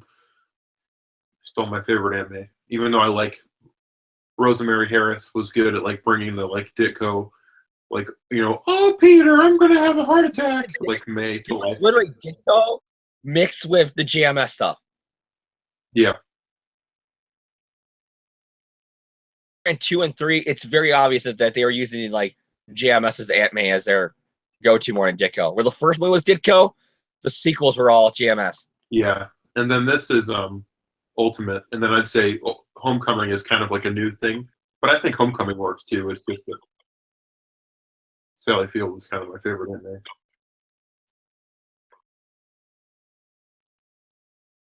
I still remember the quote when my dad, I can't remember, I think either my parents were watching a rerun of A Different World from the first season when she was on there, or my cousin Vinny, or some old 80s, 90s thing with Marissa Tomei, and I go, yeah, she's totally hot. Whatever happened to her? And then I'm like, I just got home from seeing Homecoming, like, because she's Aunt May in Spider movies. You know, whenever I point out an actor playing a superhero because his opinion that it's crap, oh, you played a superhero, your career's dead. He's still in that mindset of like, if you do a superhero comic movie, your career's over. What? Yeah, my dad's still like he gets annoyed like during the in Power Rangers, in Batman, in Superman, X-Men, Avengers, X-Men, Avengers, and X-Men. Yeah. But when I said she plays Aunt May in this, she's in the Spider-Man movies. First he rolls his eye and he goes, who does he play? Who does she play? And I go, Aunt May. No, she's too hot to be Aunt May. My dad even did that. That's funny. My favorite story about your dad is when you guys saw like Fantastic Four and you're like, Dr. Doom, and then you're like, Dr. Doom. He's like, Dr. Doom always comes back. My dad's guys. My dad was like, I was he a had little bit. all the like my great.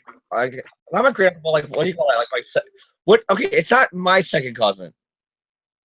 So what does that make Tim? Like my. I don't know, like your You know what I cousin mean? once removed, maybe. Like, where the fuck that would be in relation to my dad's cousin? Comics do, and like That's weird. Would it be like your tell them negative? to my dad. And that doesn't make any sense. This scene is stupid. I don't know if I agree or disagree with what Spider-Man. This scene is completely ripping off Spider-Man 2. Just the way the house looks, Harry, Spider-Man on the couch, everything. This is completely ripping off the previous movies. I remember they released an image of this scene on like the I newspaper. called it out. Me and John saw that if you go back to the old episodes. We said, is this a still from Spider-Man 2? Yeah.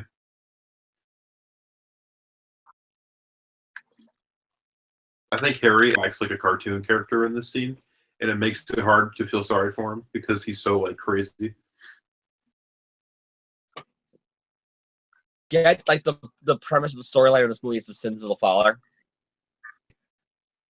But because they try to shove everything else in this movie too, to the point that this is all rushed. When you could have spent time building up to this. It's this Like the logical thing would have been Amazing Spider-Man 3 would have been the Green Goblin. This is like the equivalent of making a movie where you do like the Dark Phoenix saga and Days of Future Past at the same time in like an X-Men movie. You're talking about X3, aren't you? No, X3 didn't have Days of Future Past. Oh no, it had the first Astonishing arc, wasn't it? Yeah, The that whole was mutant weird. cure. But they don't. That's just like a plot device for Magneto to have, and then they do like a Magneto story. That Days of Future Past retcons. Dude, X3 is terrible. Oh. Like it was like the dark ages for superhero movies. Because besides for Batman Begins that came out around that same 2-3 year period, you went from like it was like the Omega of superhero movies, and like 2 or 3 years after that until like Iron Man 1, you had like almost crap after crap after crap. Like other than Batman Begins, it was like Superman Returns, X-Men 3, Fantastic Four, Fantastic Four 2.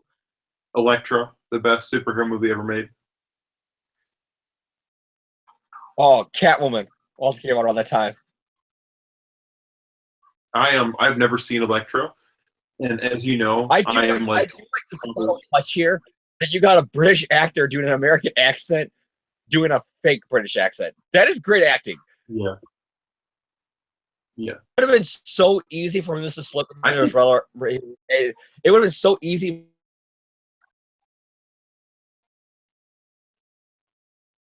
Go to your place as an American who's trying to pretend to be British. I think Andrew Garfield is probably, of the 3 Spider-Man, the best actor.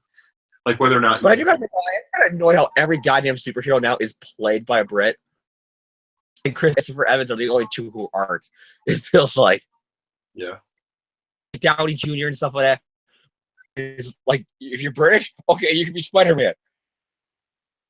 Like both Daredevil and Spider-Man are British right now. Spider-Man, Daredevil, Superman. Yeah, he is. You're right. But I do love the one show that's sort of went as far and they continue it. They go, you got like a weird Bizarro World version, which is Hugh Jackman, where he's an Australian playing a Canadian in an American superhero franchise. Yeah. Which is ironic because the whole fact that not Hugh Jackman, but Hugh Jackman was cast as Wolverine, and they had him pretend to be Canadian in those movies.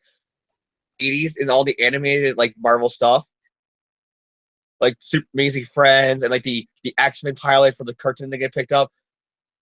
Wolverine is Australian. Yeah, because Marvel wanted to be more an international team. Wolverine in that X-Men pilot you talked about, he sounds like just like Hugh Jackman. It's so weird.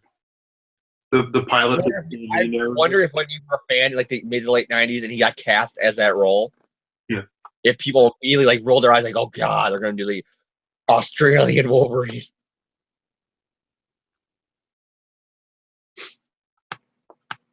Like I still love it though when like I got those early Carnage issues, my back issues, and in like the editor's page or whatever, the Stan Soapbox, Stan's bragging about the James Cameron movie. He goes, and our planned next movie after that is X-Men.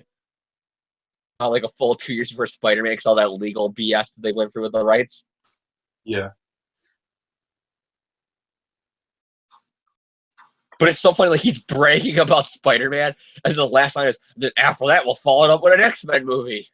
You know what's weird? I was thinking a lot about the pair because I saw Thor Ragnarok. Which okay, this is a completely random question. Did you like Thor Ragnarok? In the Dark World. Yeah, that's good. Me too. I liked it better in Dark And World, then- but I didn't like it better than 4-1.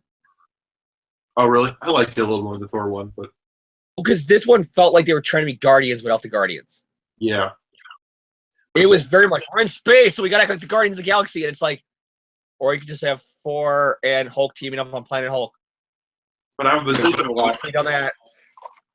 about like the difference in like between the Marvel and DC like universes. And the biggest difference that no one talks about is that in Marvel, the most popular characters in the real world are not the characters that are like the most popular ones like in the universe. Like in the universe, the main superheroes would be like Iron Man, Thor, and Cap. But like outside of the comics, like X-Men and Spider-Man for a long time were the two Marvel characters that were popular. Whereas like in DC, like everyone knows Superman, Batman, and Wonder Woman. And in within the DC universe, those are also like the three most important. Yeah. So that's like a weird difference. Like Yeah. Spider-Man's the most popular Marvel character, but like in the universe, he's just like some vigilante. Like he's not as important as like Thor. Like I don't know, it's like a weird difference that I noticed. Here's a not Black Cat, I guess.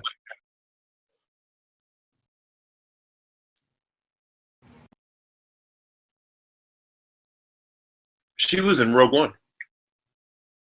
Oh yeah.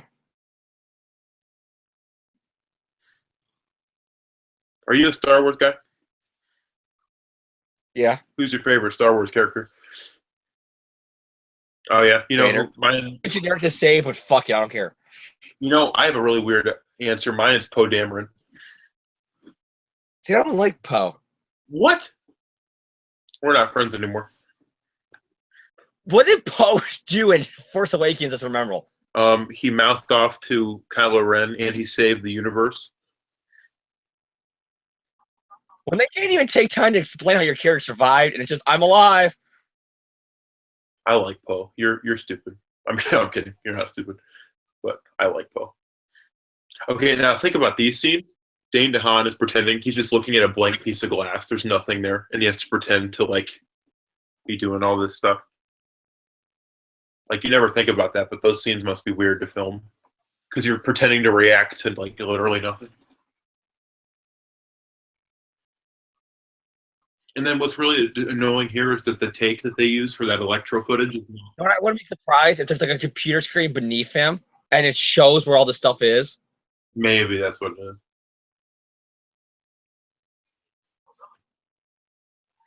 Oh, good girl.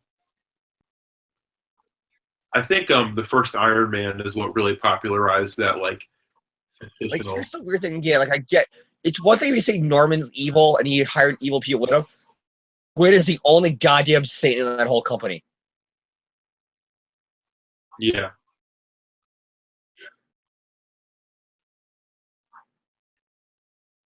I think Dane DeHaan would have been like a really good Harry with a better script. I think they just gave him a movie where he's like immediately doing the thing. Like they didn't give him any build up to the Green Goblin. They just like rushed him in there. Where I think if he'd gotten a trilogy, But there's little subtle things. If you notice his ears are starting to get a little more pointy, like goblin ears and stuff like that. It's like you could have just had him look like a goblin. With it, make him look like a goblin guy thing. he looks like Evil Dead from Friday Night when he becomes the Green Goblin.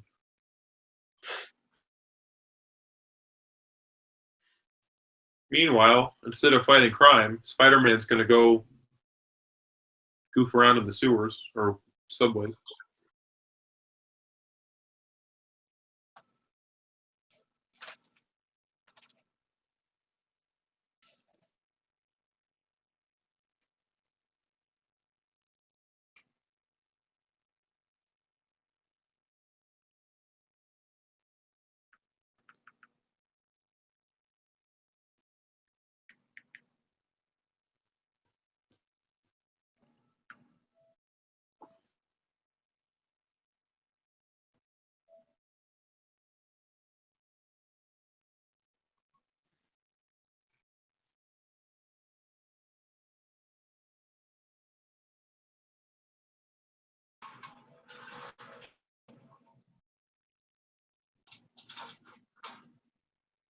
This is so stupid. Yeah, I know. His father had a secret underground lair. How could he afford that?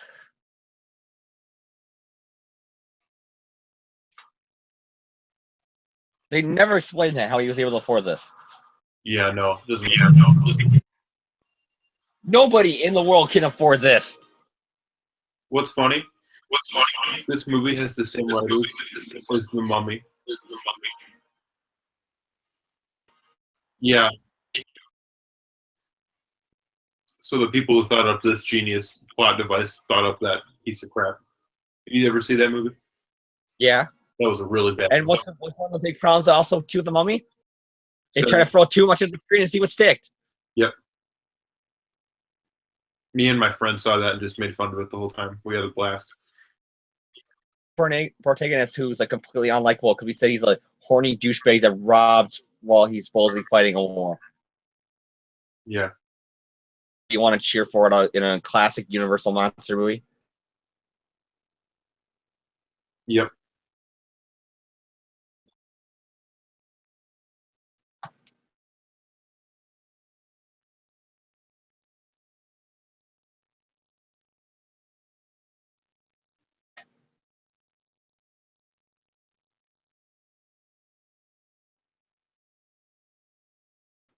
Again, all this technology should not have been around in 1998. Yep. And how did Richard Parker get it to download? He didn't have internet on that plane. Like, what did he do? Yeah, there's no Wi-Fi yet, was there? Oh.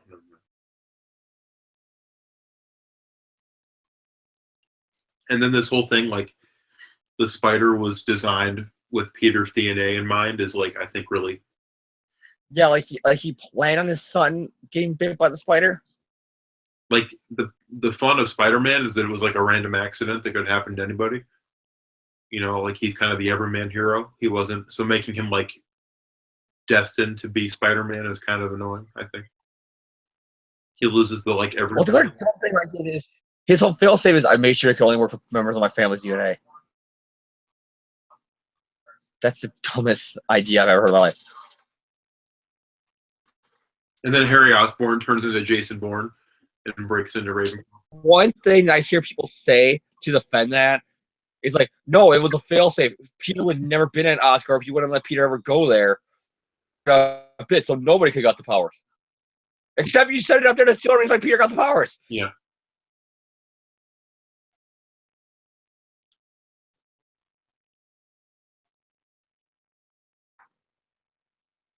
Yeah, this parent stuff is just not good at all. Like, I never got to the whole, they need my DNA. Motherfucker, it's a scientific lab. You never think they got a DNA sample of you already? And You know, pull your DNA for like drug tests and shit like that.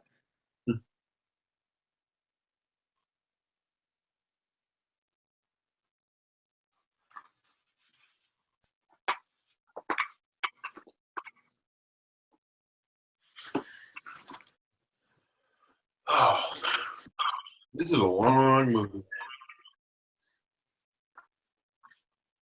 But I think the exciting stuff is going to take us in, if I remember correctly.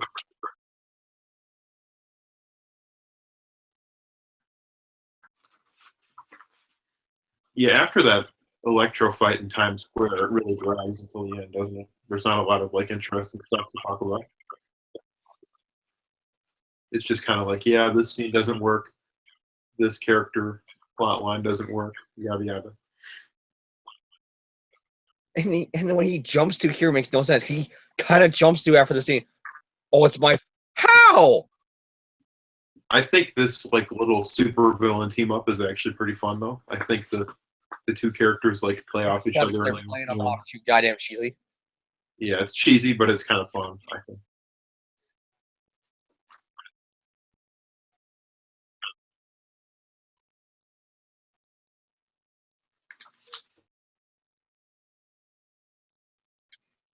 You think Tarantula will ever be in a Spider-Man movie?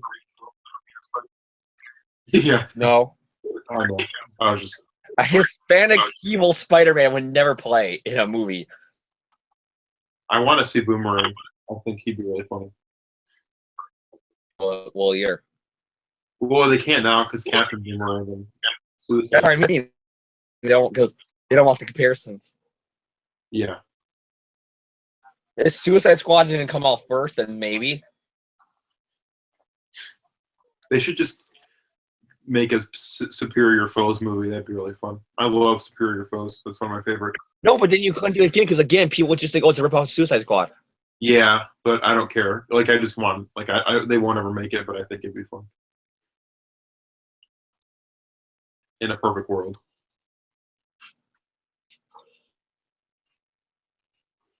I never first remember that line was like in all the trailers and everybody made fun of it. Everybody would bleed. John was like obsessed with it though, didn't he? Like, remember John quoted every line from that movie. It was always like just quoting that one line from James Franco I remember from Heart. The so good line with the pie. That's the only line from all the three of the trilogy that I can remember for sure. He said. The reason why I bring it up every time John mentions a Dana Han line, why I always just go so good with the pie motion, is because that's the only line I can remember because it's how dumb and dorky it is.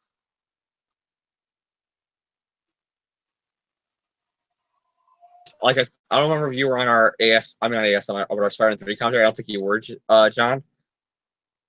I mentioned it there. Like I always said, like that scene with Harry from Spider-Man 3 would have been so much better. His phone and he got a text from Harry saying "Gotcha," and that what causes him to turn around and see Harry smiling and smirking. Yeah, that would have been better. Because it's homage to the comics, you know what I mean? Yeah. Oh, here's another ripoff. Let's rip off Dr. Manhattan for the Watchmen movie. When you're ripping off Zack Snyder, you're scraping the bottom of the barrel. No offense to Zack Snyder. You know what the worst thing about Zack Snyder's superhero movies? Was it happened the same time as Scott Snyder's like Batman run? So whenever I hear the two of them, I gotta remember, okay, which one's the shitty DC director and which one's trying to actually run right now. The special effect when Electro picked up off the top, that was awful. It was like really cheesy. How is he not dead? Kafka's a normal human, but yet you still hear him underwater with electricity screaming in agony. And then,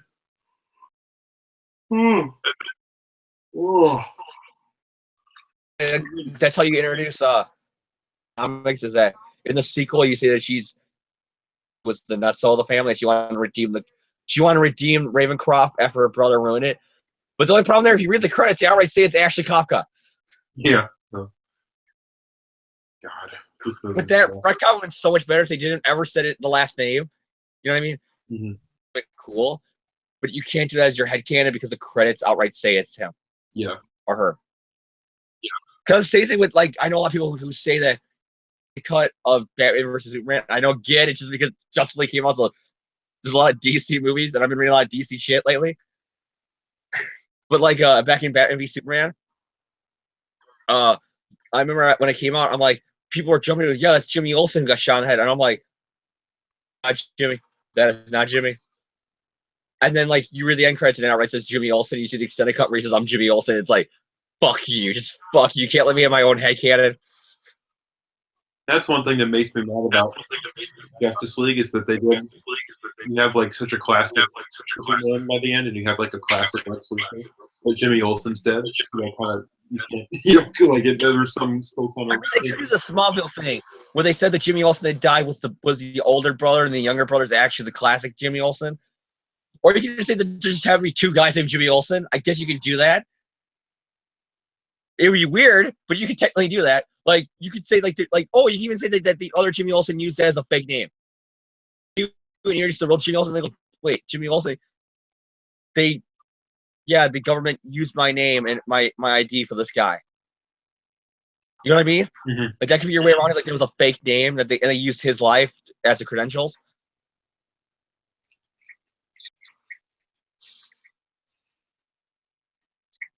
This is the scene that's like completely like fucked up. But fun. Because they're toying around with people that kill. It's like, you're dead, you're alive, you're dead, you're alive, you're dead, you're alive. I love this scene though. It's so like goofy. Like it's really fun, I think. But it's completely like weird. Sony Picture Studios owns like the Spider-Man and Jeopardy. Who would have guessed with all the Sony product placement and the fact that he's humming the Jeopardy theme? Mm-hmm.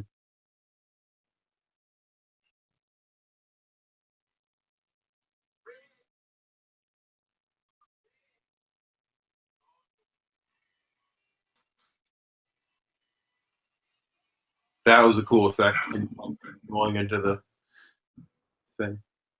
See, I think this movie is beautifully shot. Like, it's really cool. Like, it looks great.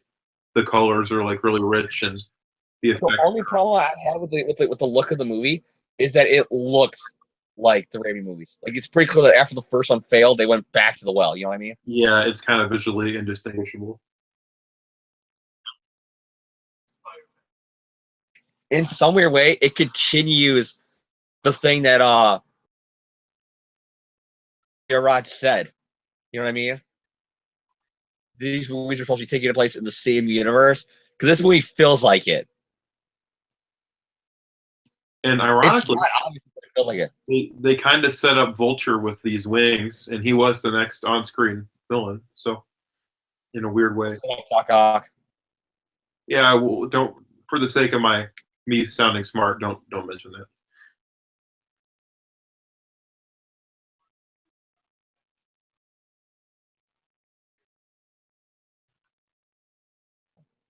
I love the Spider-Man.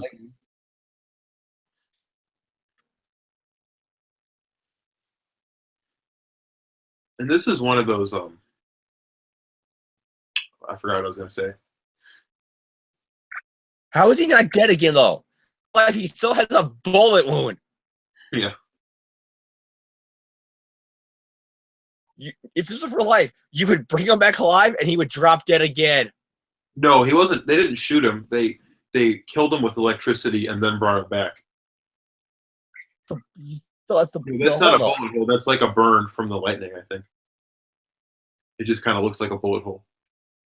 And then this guy like gets away with no repercussions, even though they probably say that's all sequels right now. There was a deleted scene where the Green Goblin fought a whole bunch of people at Oscorp and actually killed that guy, but they cut it out because reasons. And I guess if you wanted to, you could have the reveal being him being the mystery man from the end credit scenes of both movies. Mm-hmm. Like, this is dumb. Like, they make him look like the Green Goblin without making him. It's like, and I never got that about these movies, about the Sony movies. I'm afraid to make the Green Goblin look like the Green Goblin. I think that is a hard look to get right. You see that test photo of stuff when they were using a realistic mask of the actual like comic book look of the Green Goblin during the Raimi movie, and you look at that mask and that looks fucking freaky. Like, if I was 12 when that movie would come out and the Green Goblin looked like that on the big screen, that would shit my pants. I wouldn't laugh at it. That would. I like his costume, like his armor. I just don't like the makeup that he has. I think the glider looks really cool in this movie.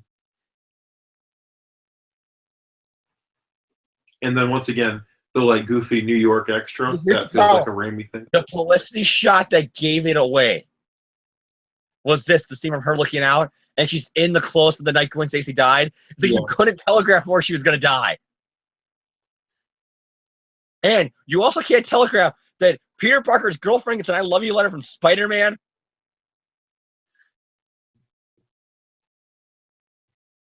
That's cool.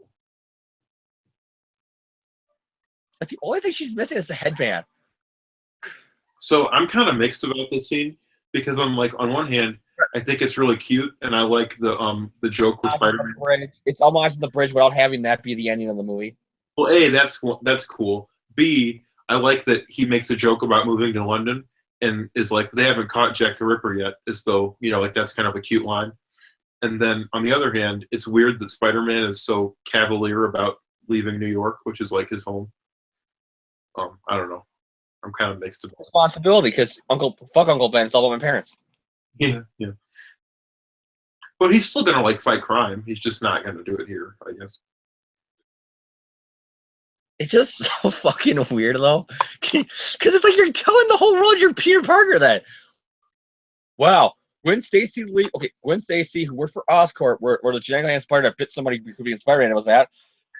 for the UK, her boyfriend follows her, and all of a sudden Spider-Man shows up saving her ass in England. Yeah. Because if anything, we told you Peter Parker's a fucking stalker. Yeah. Like, remember in the comic book during the Romita era when Peter and Gwen were going out, the panel where Peter Parker said, "I'm going to stalk you across the earth." Yeah, I know. Yeah. And maybe because Gwen had that batshit crazy like girlfriend moments, but that's mostly just her crying over every little thing. You know what I mean? Mm-hmm.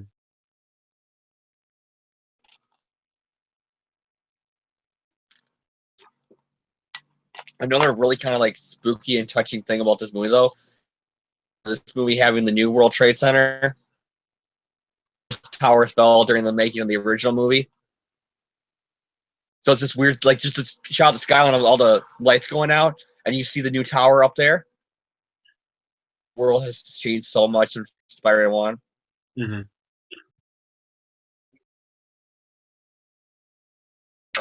And then now you got the new ones in the skyline of this movie. Now this thing with like the planes about to crash does not need to be here.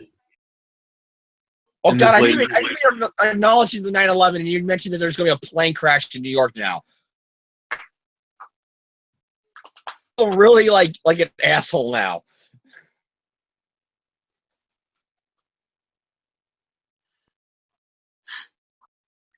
This is very much what happens now in the comic with Dan Slott writing it.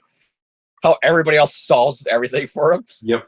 Like, did Dan just watch this movie and said, "That's how I'm going to write Spider-Man"? Yeah, in Homecoming, he beat the bullshit with Peter Becker on the side with Superior. So with Dana Superior, he's like, "I forgot how to write actual Peter Parker. I know, I'll go watch the new Spider-Man movie. Oh, this is how I do it." Yeah, that's probably that's Dan Slott is like, I don't know how to write them.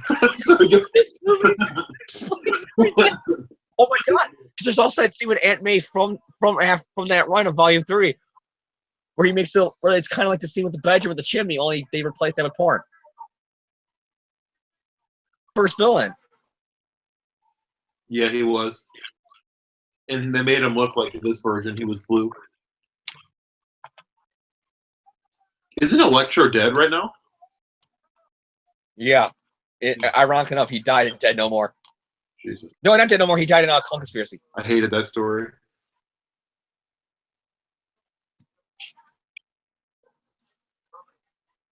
What'd you think of we'll talk about that when we do the show. We've talked about other stuff during this commentary enough. This makes Quinn stupid.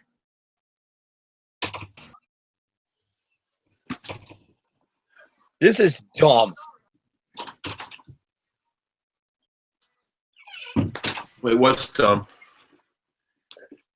It's another fucking thing that she deliberately goes here. She doesn't have superpowers. He has a cell phone, so if you need to give him advice, you fucking call and text him during the fight. There's no fucking reason for her to want to go there other than we have to set up the fact that she falls and dies. Yeah. But I do like that it makes her look heroic. Like, it gives her a really heroic death. Because in the original story, she's just like a plot device. Like, she's not a character. She's just, she dies to make Peter feel bad. Where here, she kind of teaches him a lesson about, like, never giving up your ideals. You know, like, she sacrifices. It's stupid because his whole point is, don't go there because this is a lightning man, you might die. And when it's happening, he went there. But she shows that she cares more about other people than herself, so she kind of dies. Well, that's stupid. If I was dating a girl and she has superpowers and she told me supervillain lightning powers to kill you, I'm not gonna fucking go there. No, I understand what you're saying, but I feel like I prefer, like, at least she gets to die a hero and not just a plot device. Bro, she's like texting him advice about how to beat them. Yeah, no, I'm saying, like, I think I understand what they're trying to do. And this chick with the stopwatch looks like Jennifer Gardner. What's that? But she does, right? Yeah, you know the one who plays Felicia Hardy. I forgot that she's Jyn Erso. Like, she looked familiar in the voice, and I'm watching this. I'm like, I've seen her someplace before. I can't remember. That's because Jyn is very like paint dry in Rogue One. Yeah. That's still the best line in like all the Spider-Man movies, even Homecoming and even Civil War. The best line in all these movies is still God of this world. He goes, a god named Sparkles? Yeah.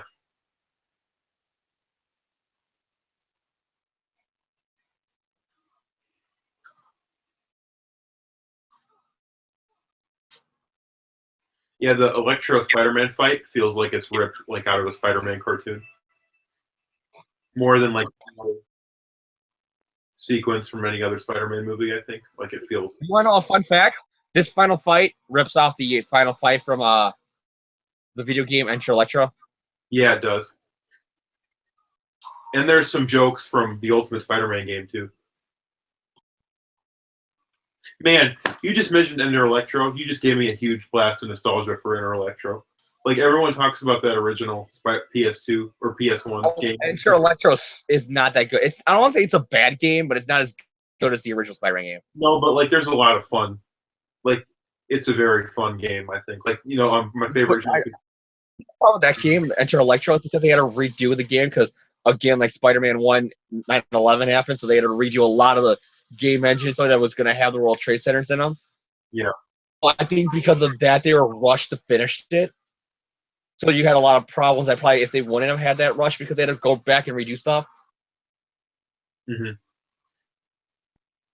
But like my favorite joke from Enter Electro is there's like, and another problem I think that fucked that game over was villains in the first game. So when you get to Enter Electro, it's all like the B level villains, like Beetle, the Shocker, Hammerhead. You know what's weird? Hammerhead is like a recurring villain in the new cartoon. Like it's been in all the episodes like since I've talked about the cartoon on the show, but like Hammerhead is like become like one of the three like main villains of that show. That's kind of interesting. This is very much like Emma Stone becoming comic book one though. Is yelling and screaming like an idiot for no reason. Yeah. I remember my favorite joke. Fucking killed here. My favorite joke in Enter Electro was when one of the villains like makes a plane go crazy. So like the plane. Does the Green Goblin technically murder her here? Because Sylvester she says it's my choice, and is that suicide? Well, she wasn't. I don't know. I think it's still murder. No, I was making a joke. I know. This shot is hilarious. Electro like waking up. Speaking of Hammerhead, have you read the new Daredevil? I've not read. I've only read. I know. I think I'm 3 issues behind. Yeah, because 595 or whatever the legacy numbering is, that first issue. Like I told you, it's pretty much a dumbed down version of Civil War. That's good. Woo! It's basically like we got to make Trump jokes about Wilson Fisk being elected and he's a bad guy. Hey, New York businessman who has not a criminal past, but kind of has a shady background. You know, I'm not saying Donald Trump has ever been convicted of anything. But you know what I mean? Like, not popular, somehow gets elected into a high office, and people just them trying to like make a commentary about Trump and ripping out. And he outlaws all vigilantes, and everybody just says he's the mayor. He's the fucking kingpin of crime. That's one thing about Daredevil that I think is weird. Is that like even in like the Frank Miller comics, which were more like realistic, quote unquote, Daredevil is still like working with police, and like he's almost like accepted as like by the police as like, you know, a crime fighter. So I don't understand, like, even though Daredevil is like, you know, but like how come Spider-Man is always like on the run, but Daredevil who's like not any more legit than Spider-Man is like given more of a free pass. Like I think it's people forget about it because in real life Spider-Man's more popular, but in the Marvel universe, like Daredevil is supposed to be a more popular and well liked public character than Spider-Man is. Like my like that comic is so weird because there's a read between the lines reference. Like I don't know if they're just saying it's just Daredevil, but Wilson Fisk has put on almost every skyscraper in New York City a in the cops to if any superhero flies or webs wings by, they'll be shot down immediately. And nobody bats an eyelash and he's openly saying we're going to murder Spider-Man and all this and Captain America and shit like that. because it's the law in New York. That's really weird. I don't like that. Like, it's weird because you read that scene and you always get to they tell Daredevil we got snipers up on the rooftop and they go, they're not lying, but read between the lines, it's like, wait, does that mean they got them up on every amazing spec? Does that mean Peter should be shot at when he's web swinging every 5 seconds? Mm-hmm.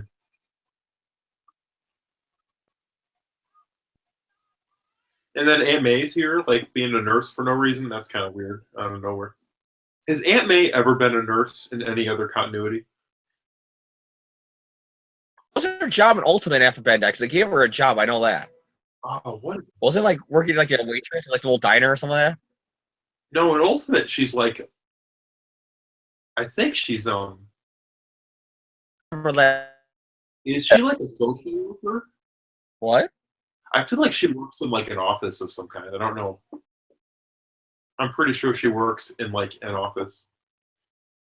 You completely. I remember being the feeders and completely forgetting about Harry. Yeah.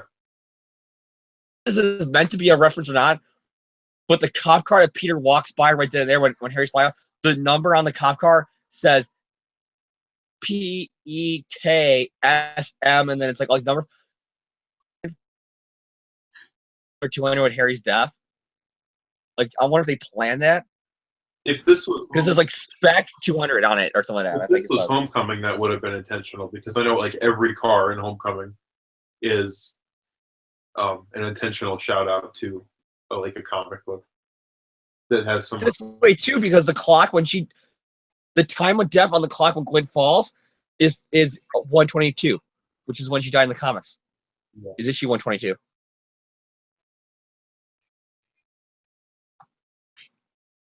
Yeah. I still love that. After, like before I saw the movie, on my Facebook, I like my banner because I like to do it every time I do Spider-Man or Super movie. I put a classic comic book cover as my banner. Yeah. And I put not the death of Gwen, but I put the next issue, The Great Goblin's Last Stand, with Spider-Man on there with "You killed the woman I love," and it's stat from the comic. And so many people freaked out. Spoilers from the movie. I'm like, fucking comic book cover. Yeah. But like my ex-girlfriend, who I'm still friends with, Jamie, she hated the ending because the girlfriend died. She likes movies that there's only a happy ending. She's one of those kind of people. She hates sad endings. Yeah. And so I remember, like, she asked me, but she also is a big book fan. I told her, well, that's how the comics were. That they're respecting the circumstances. She dies there. They go, but it's the girlfriend. And that's respecting the book. That's funny. This whole fight scene is amazing. I do like how the pumpkin bombs look kind of like pumpkins. Yeah. And putting it in a clock tower was a really smart idea. And once again, I think the Goblin Glider looks. Isn't the clock tower like near the bridge too? Shot when he's kissing on the bridge, that you see the clock tower like right below it. And it's kind of like symbolic because it's like time, you know. This fight is really short though.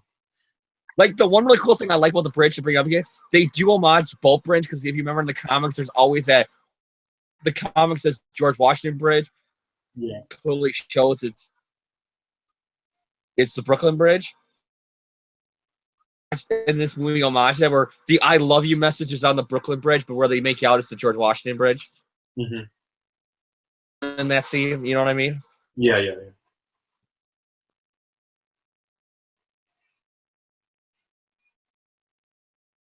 And then this whole sequence of him trying to save her is like just, oh.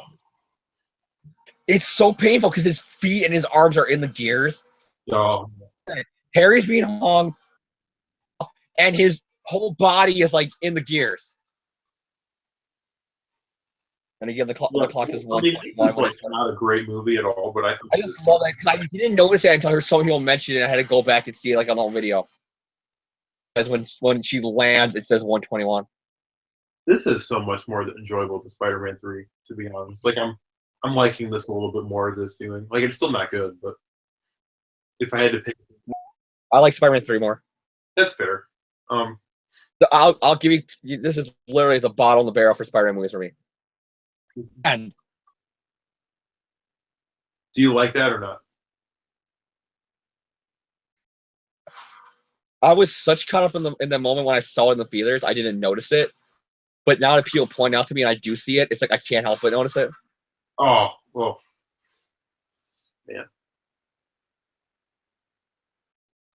Like I remember when I saw this movie in the theaters, my sister, because it was like our parents' anniversary, the day the movie came out was May 5th. Give our parents like a night by themselves, out to see this movie. And literally when she stops and you just hear like the sudden stop, like only the next snap from the comics, and you just see the sudden stop and she goes limp.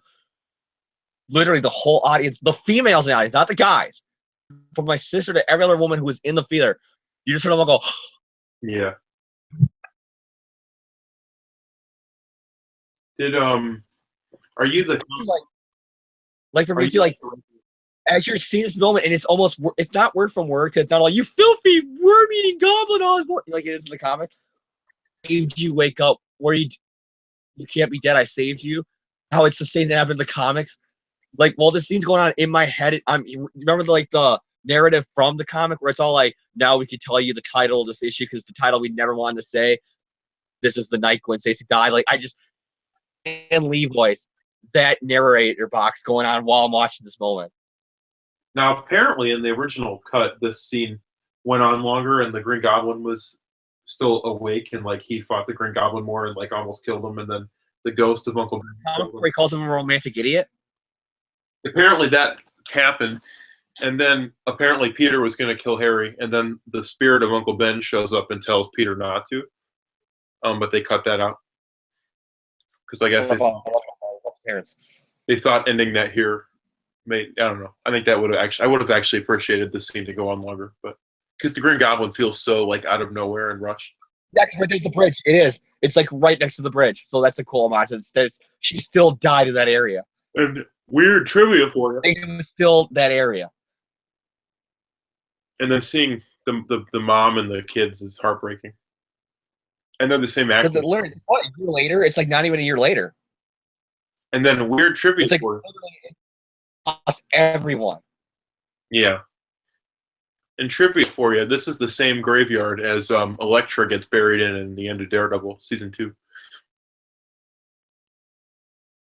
Little Marvel connection. And close because you still get like the skyscrapers in the background and shit like that, you know what I mean? You can see the shots of New York, you know what I mean? Yeah. Now, so you said you saw this movie with your brother and sister. Like, are you the comic book guy in your family, or are they into this stuff at all? Yeah, she hasn't done a comic before, but she's obsessed with Batman, and she went as Poison Ivy for 2 years for Halloween. Oh yeah. My parents are like comic book friendly. They're not like. I remember when they talked about this movie having a time skip, and it's so weird when you actually watch this movie. Because already midway from the movie, you get the time skip of him after the breakup, where you go for like seasons. Here, so like this movie takes place over the span of 3 years. Mm-hmm. And yet nobody looks like they age any more than a day. Yeah, I know. It's kind of annoying. And then here, the scene that set up Sinister Six sequel that we never got. I think this was a reshoot. No, we're still going to get it because it's now just going to be a part of the maybe sort of not really connected Venom universe. Oh. The classic villains away from Marvel because fuck you.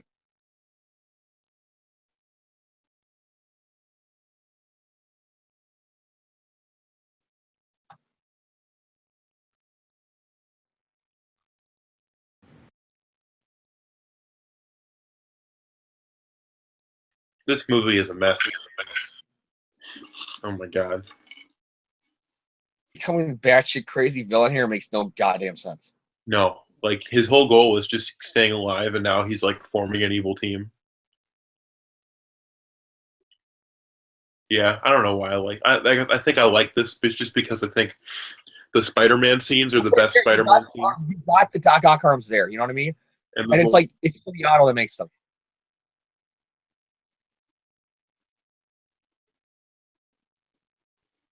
Now, I don't care that like Rhino doesn't make his. You know what I mean? That doesn't bother me that much. Because like I said, it's supposed to be like I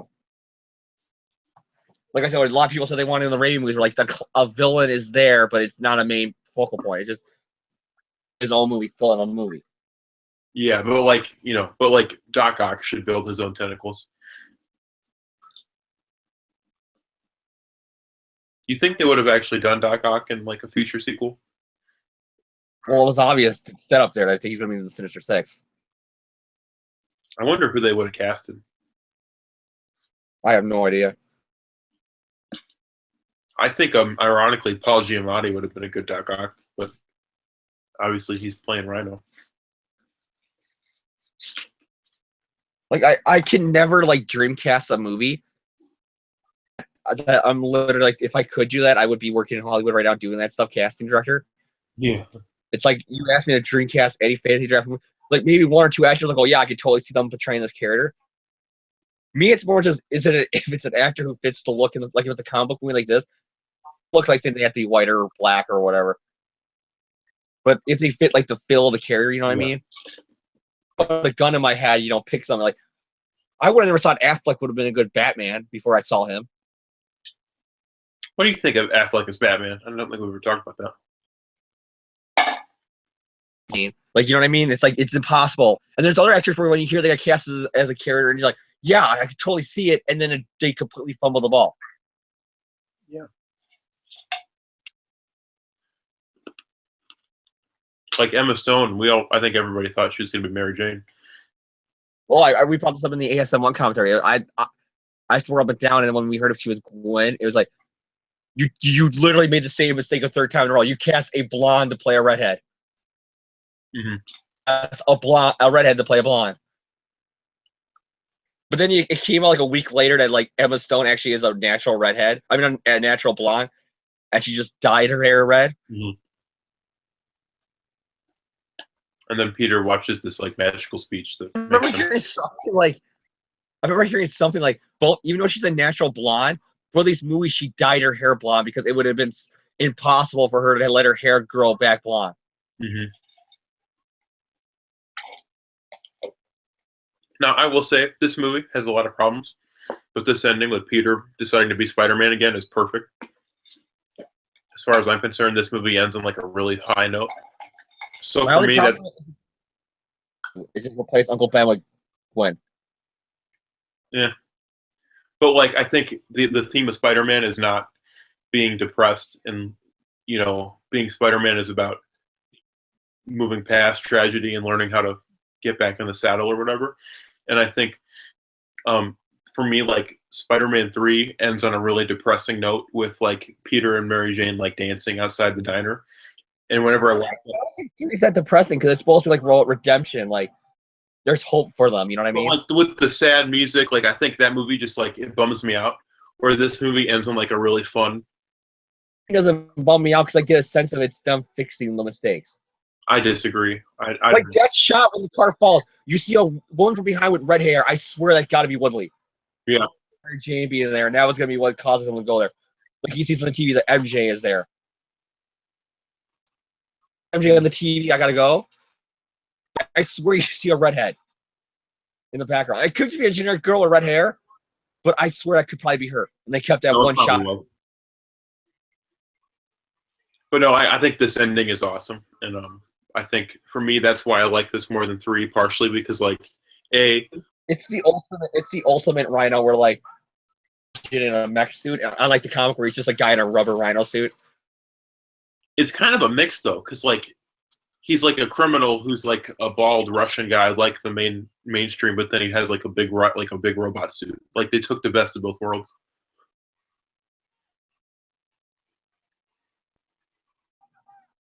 Rhino is one of those characters doesn't appear in the comics as much as you think.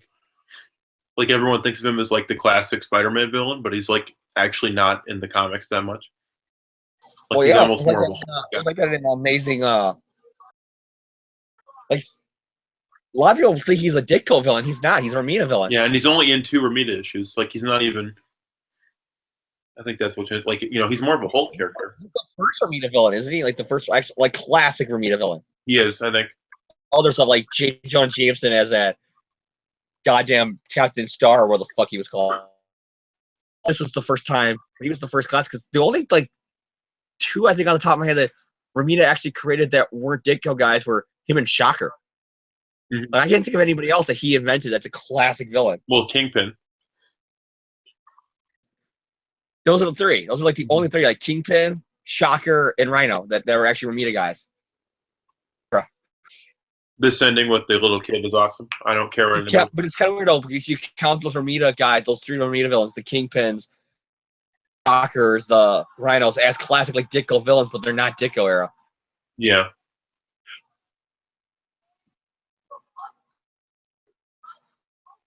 Again, nobody connects the dots that Spider-Man left after Gwen Stacy died. Mm-hmm. Yeah, no, Peter Parker's like identity should be really easy to stitch together in this universe.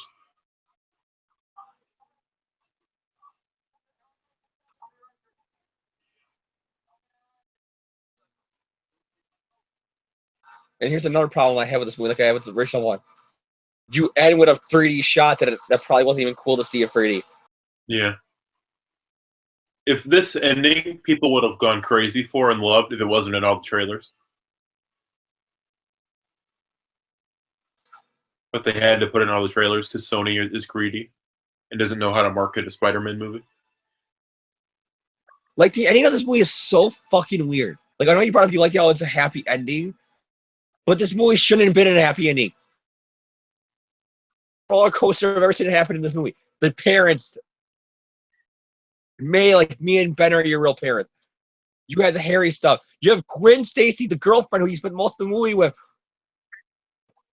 And this movie ends happy. It's like it shouldn't end happy. It should end depressing. It should have ended with him at the. No, I don't think so because that's how you end a Batman movie or like a Daredevil movie should end on like a depressing note. But Spider-Man is like all about. Gwen Stacy died. Even in the comics, he was kind of dark about her death for like 7 issues after her death.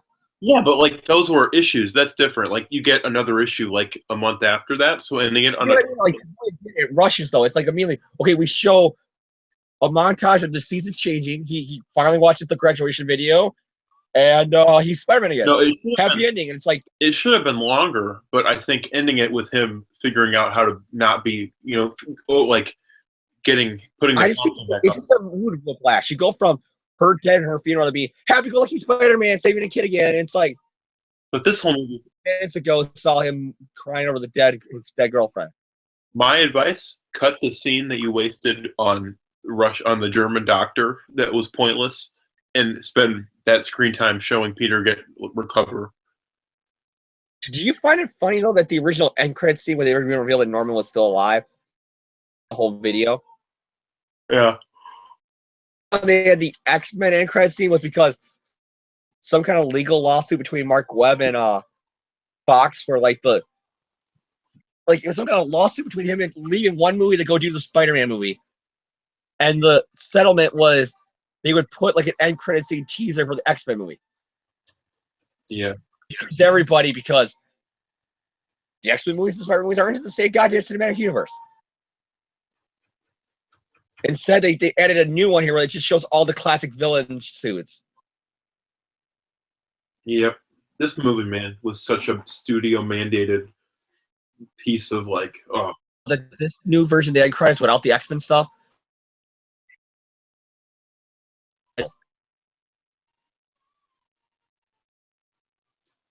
This is giving me like a really weird nostalgia for that summer that it came out because I remember I listened to this song a lot. I was reading a lot of like classic spectacular. What is that eye thing supposed to be? Like the mask with the eye? I have no idea what it's supposed to be. Like you got the Doc Ock tentacles, you got the classic like the Hobgoblin devil horn mask, a glider. You got stuff like that, but there's some of them I just cannot make out.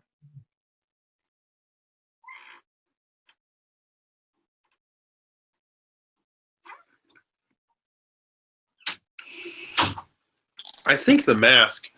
Well, I don't actually think they know who it was supposed to be because I don't think these people knew what they were making. But I think it's probably either Chameleon or Mysterio. Maybe. I feel like it was probably one of those two. But yeah, ay. This movie, man, this movie kind of hurts. It's like the worst kind of nostalgia where you're like, oh wow, I used to like this. No, it's not great. Like the best kind of nostalgia. That was literally me during the commentary with Yeah. I went from entering that episode with me going, this is a solid like A minus. It's not an A plus or anything. Idea was like an A minus or an A. I think I even end the episode going, John, I take this back. This is a C What are you feeling now?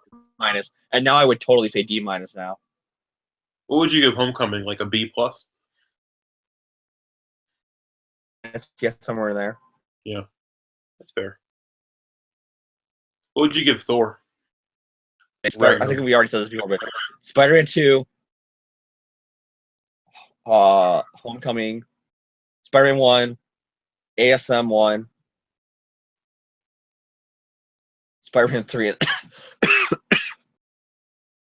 then the ASM2. And since you did it, I'll probably go Homecoming, but I think Spider-Man 2 is better. I just like Homecoming more because it's probably new or whatever. But Homecoming, Spider-Man 2, those are kind of interchangeable to me. And then Spider-Man 1, ASM 1, this, Spider-Man 3. Well, this, and then the cheesy like TV Spider-Man movie, and then X-Men 2 and like every superhero movie, and then Spider-Man 3. What's that? Is that the Blu-ray? The Blu-ray? Like I'm going to point out again, like this shows you how much these movies are thought of even by Sony. Here's the collector edition, like not steelbooks because they're actually like hardcover, like you find them in hardcover cases. And for the Raimi trilogy, the villains are all in gold. The special features are a lot more better. Like the exclusive features that weren't on the original Blu-ray releases are better here. You get the director's cut or whatever it's called, the Spider-Man 3. You get Spider-Man 2.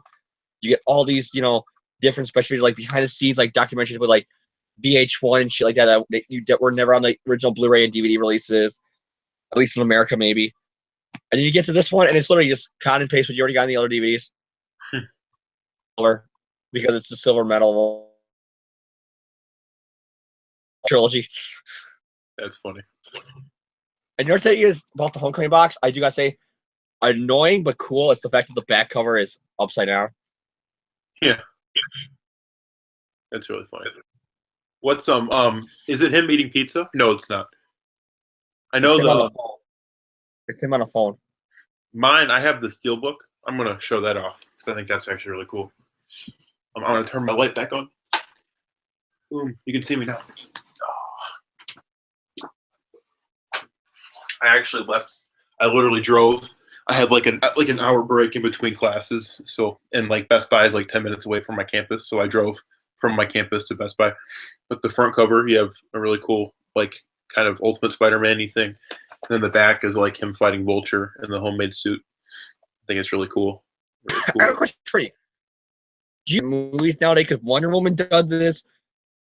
Almost every other new movie you see out, if they're certified fresh by Rotten Tomatoes, they put a sticker on there. Like they're the one critics that you got to listen to. Yeah. The first one that I noticed doing that was X-Men First Class. I remember like 6 years ago now? Right now, my parents don't know what the fuck Rotten Tomatoes is.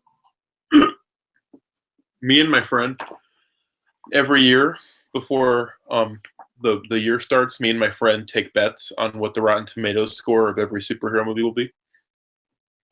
And then I've won twice in a row.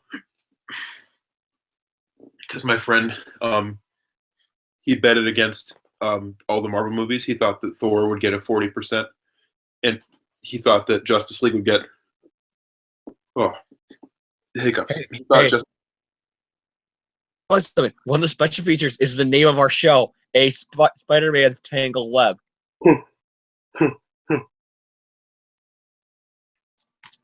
That's funny. Oh, It just pisses me off the cover, and it's the same complaint I've been saying. A lot of people have been saying it, and I know it's like a broken radio. Who's on the cover with Spider-Man doing shit that he wasn't doing in the movie? Iron Man. Spider-Man. Iron Man. when I grab a cover of not including Civil War of Iron Man 1 and Winter Soldier, is Iron Man on the cover? No. And I get he's in this movie. Thor 1, is he on the cover? No. Ant-Man? No. Movie in the MCU? Yes. Not needed on the cover. You could have literally just had the Avenger Tower in the background. Yeah, I agree. It's kind of obnoxious. But, oh man, I have the hiccups really bad. Oh, and I also collected, when I got this, I also picked up the complete MCU, I guess you could say.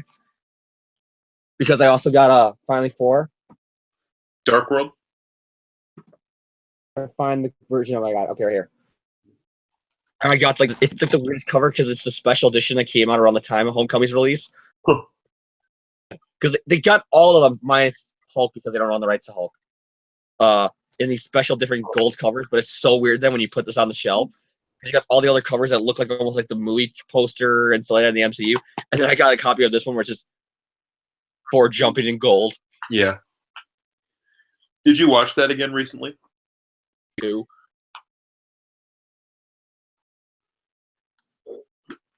Like, did you watch it again? It's phase 2 on the box that I got. I don't know if you can see it. Yeah, I can see it.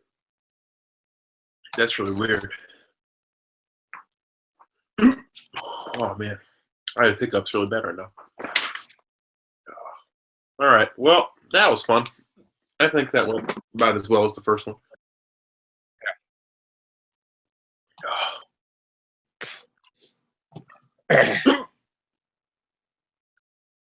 Yeah, like I said, I'm not a fan of ASM2. I'm not a fan of it, but I don't have any strong feelings toward it one way or the other, honestly. If nothing else, it's a decent way to kill 2 hours.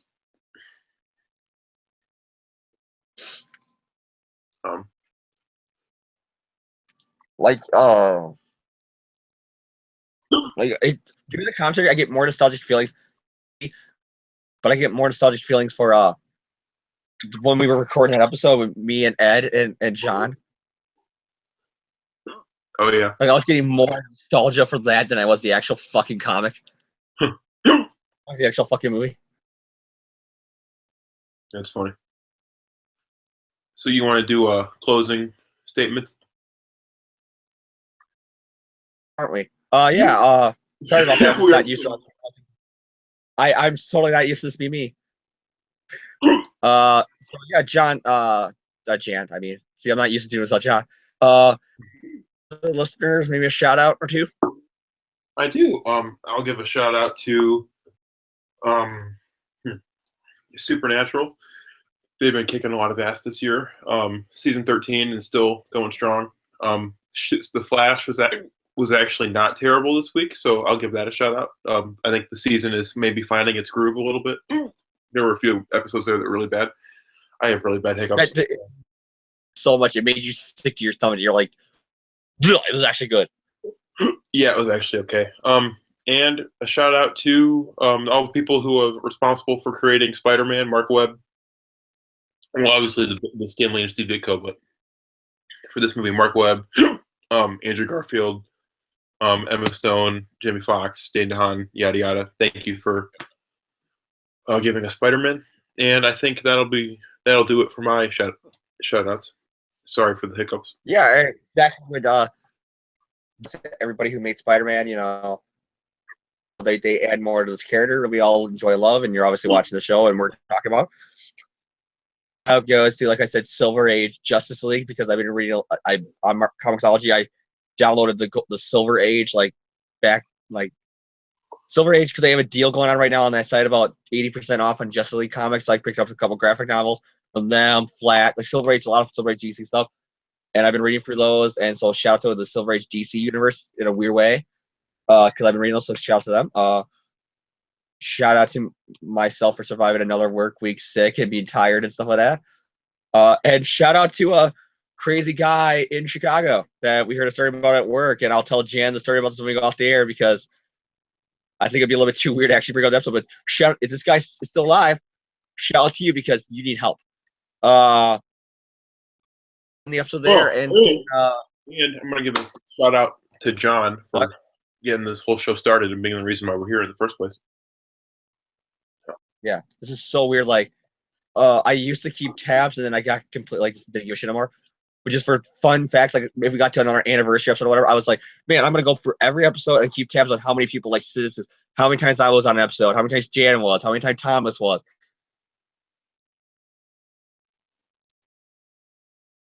You need to do it for John. I was like, okay, John's gonna be in our episode, so whatever the episode count, John is obviously has the most episodes. Yeah. Weird to be doing this episode without John. So yeah, of course, shout out to you, John. You know, we understand why you're not here. We're not going to mention it here because that's your own personal business. You know, it's all you need to know is, you know. So shout out to John. You know, thanks, man, for letting me take over your show for one night. You know, it's kind of weird how I was the guy who like you out on CBR about joining a podcast. You know, with you and I like doing podcasts and like Spider-Man and see my match made in heaven for me.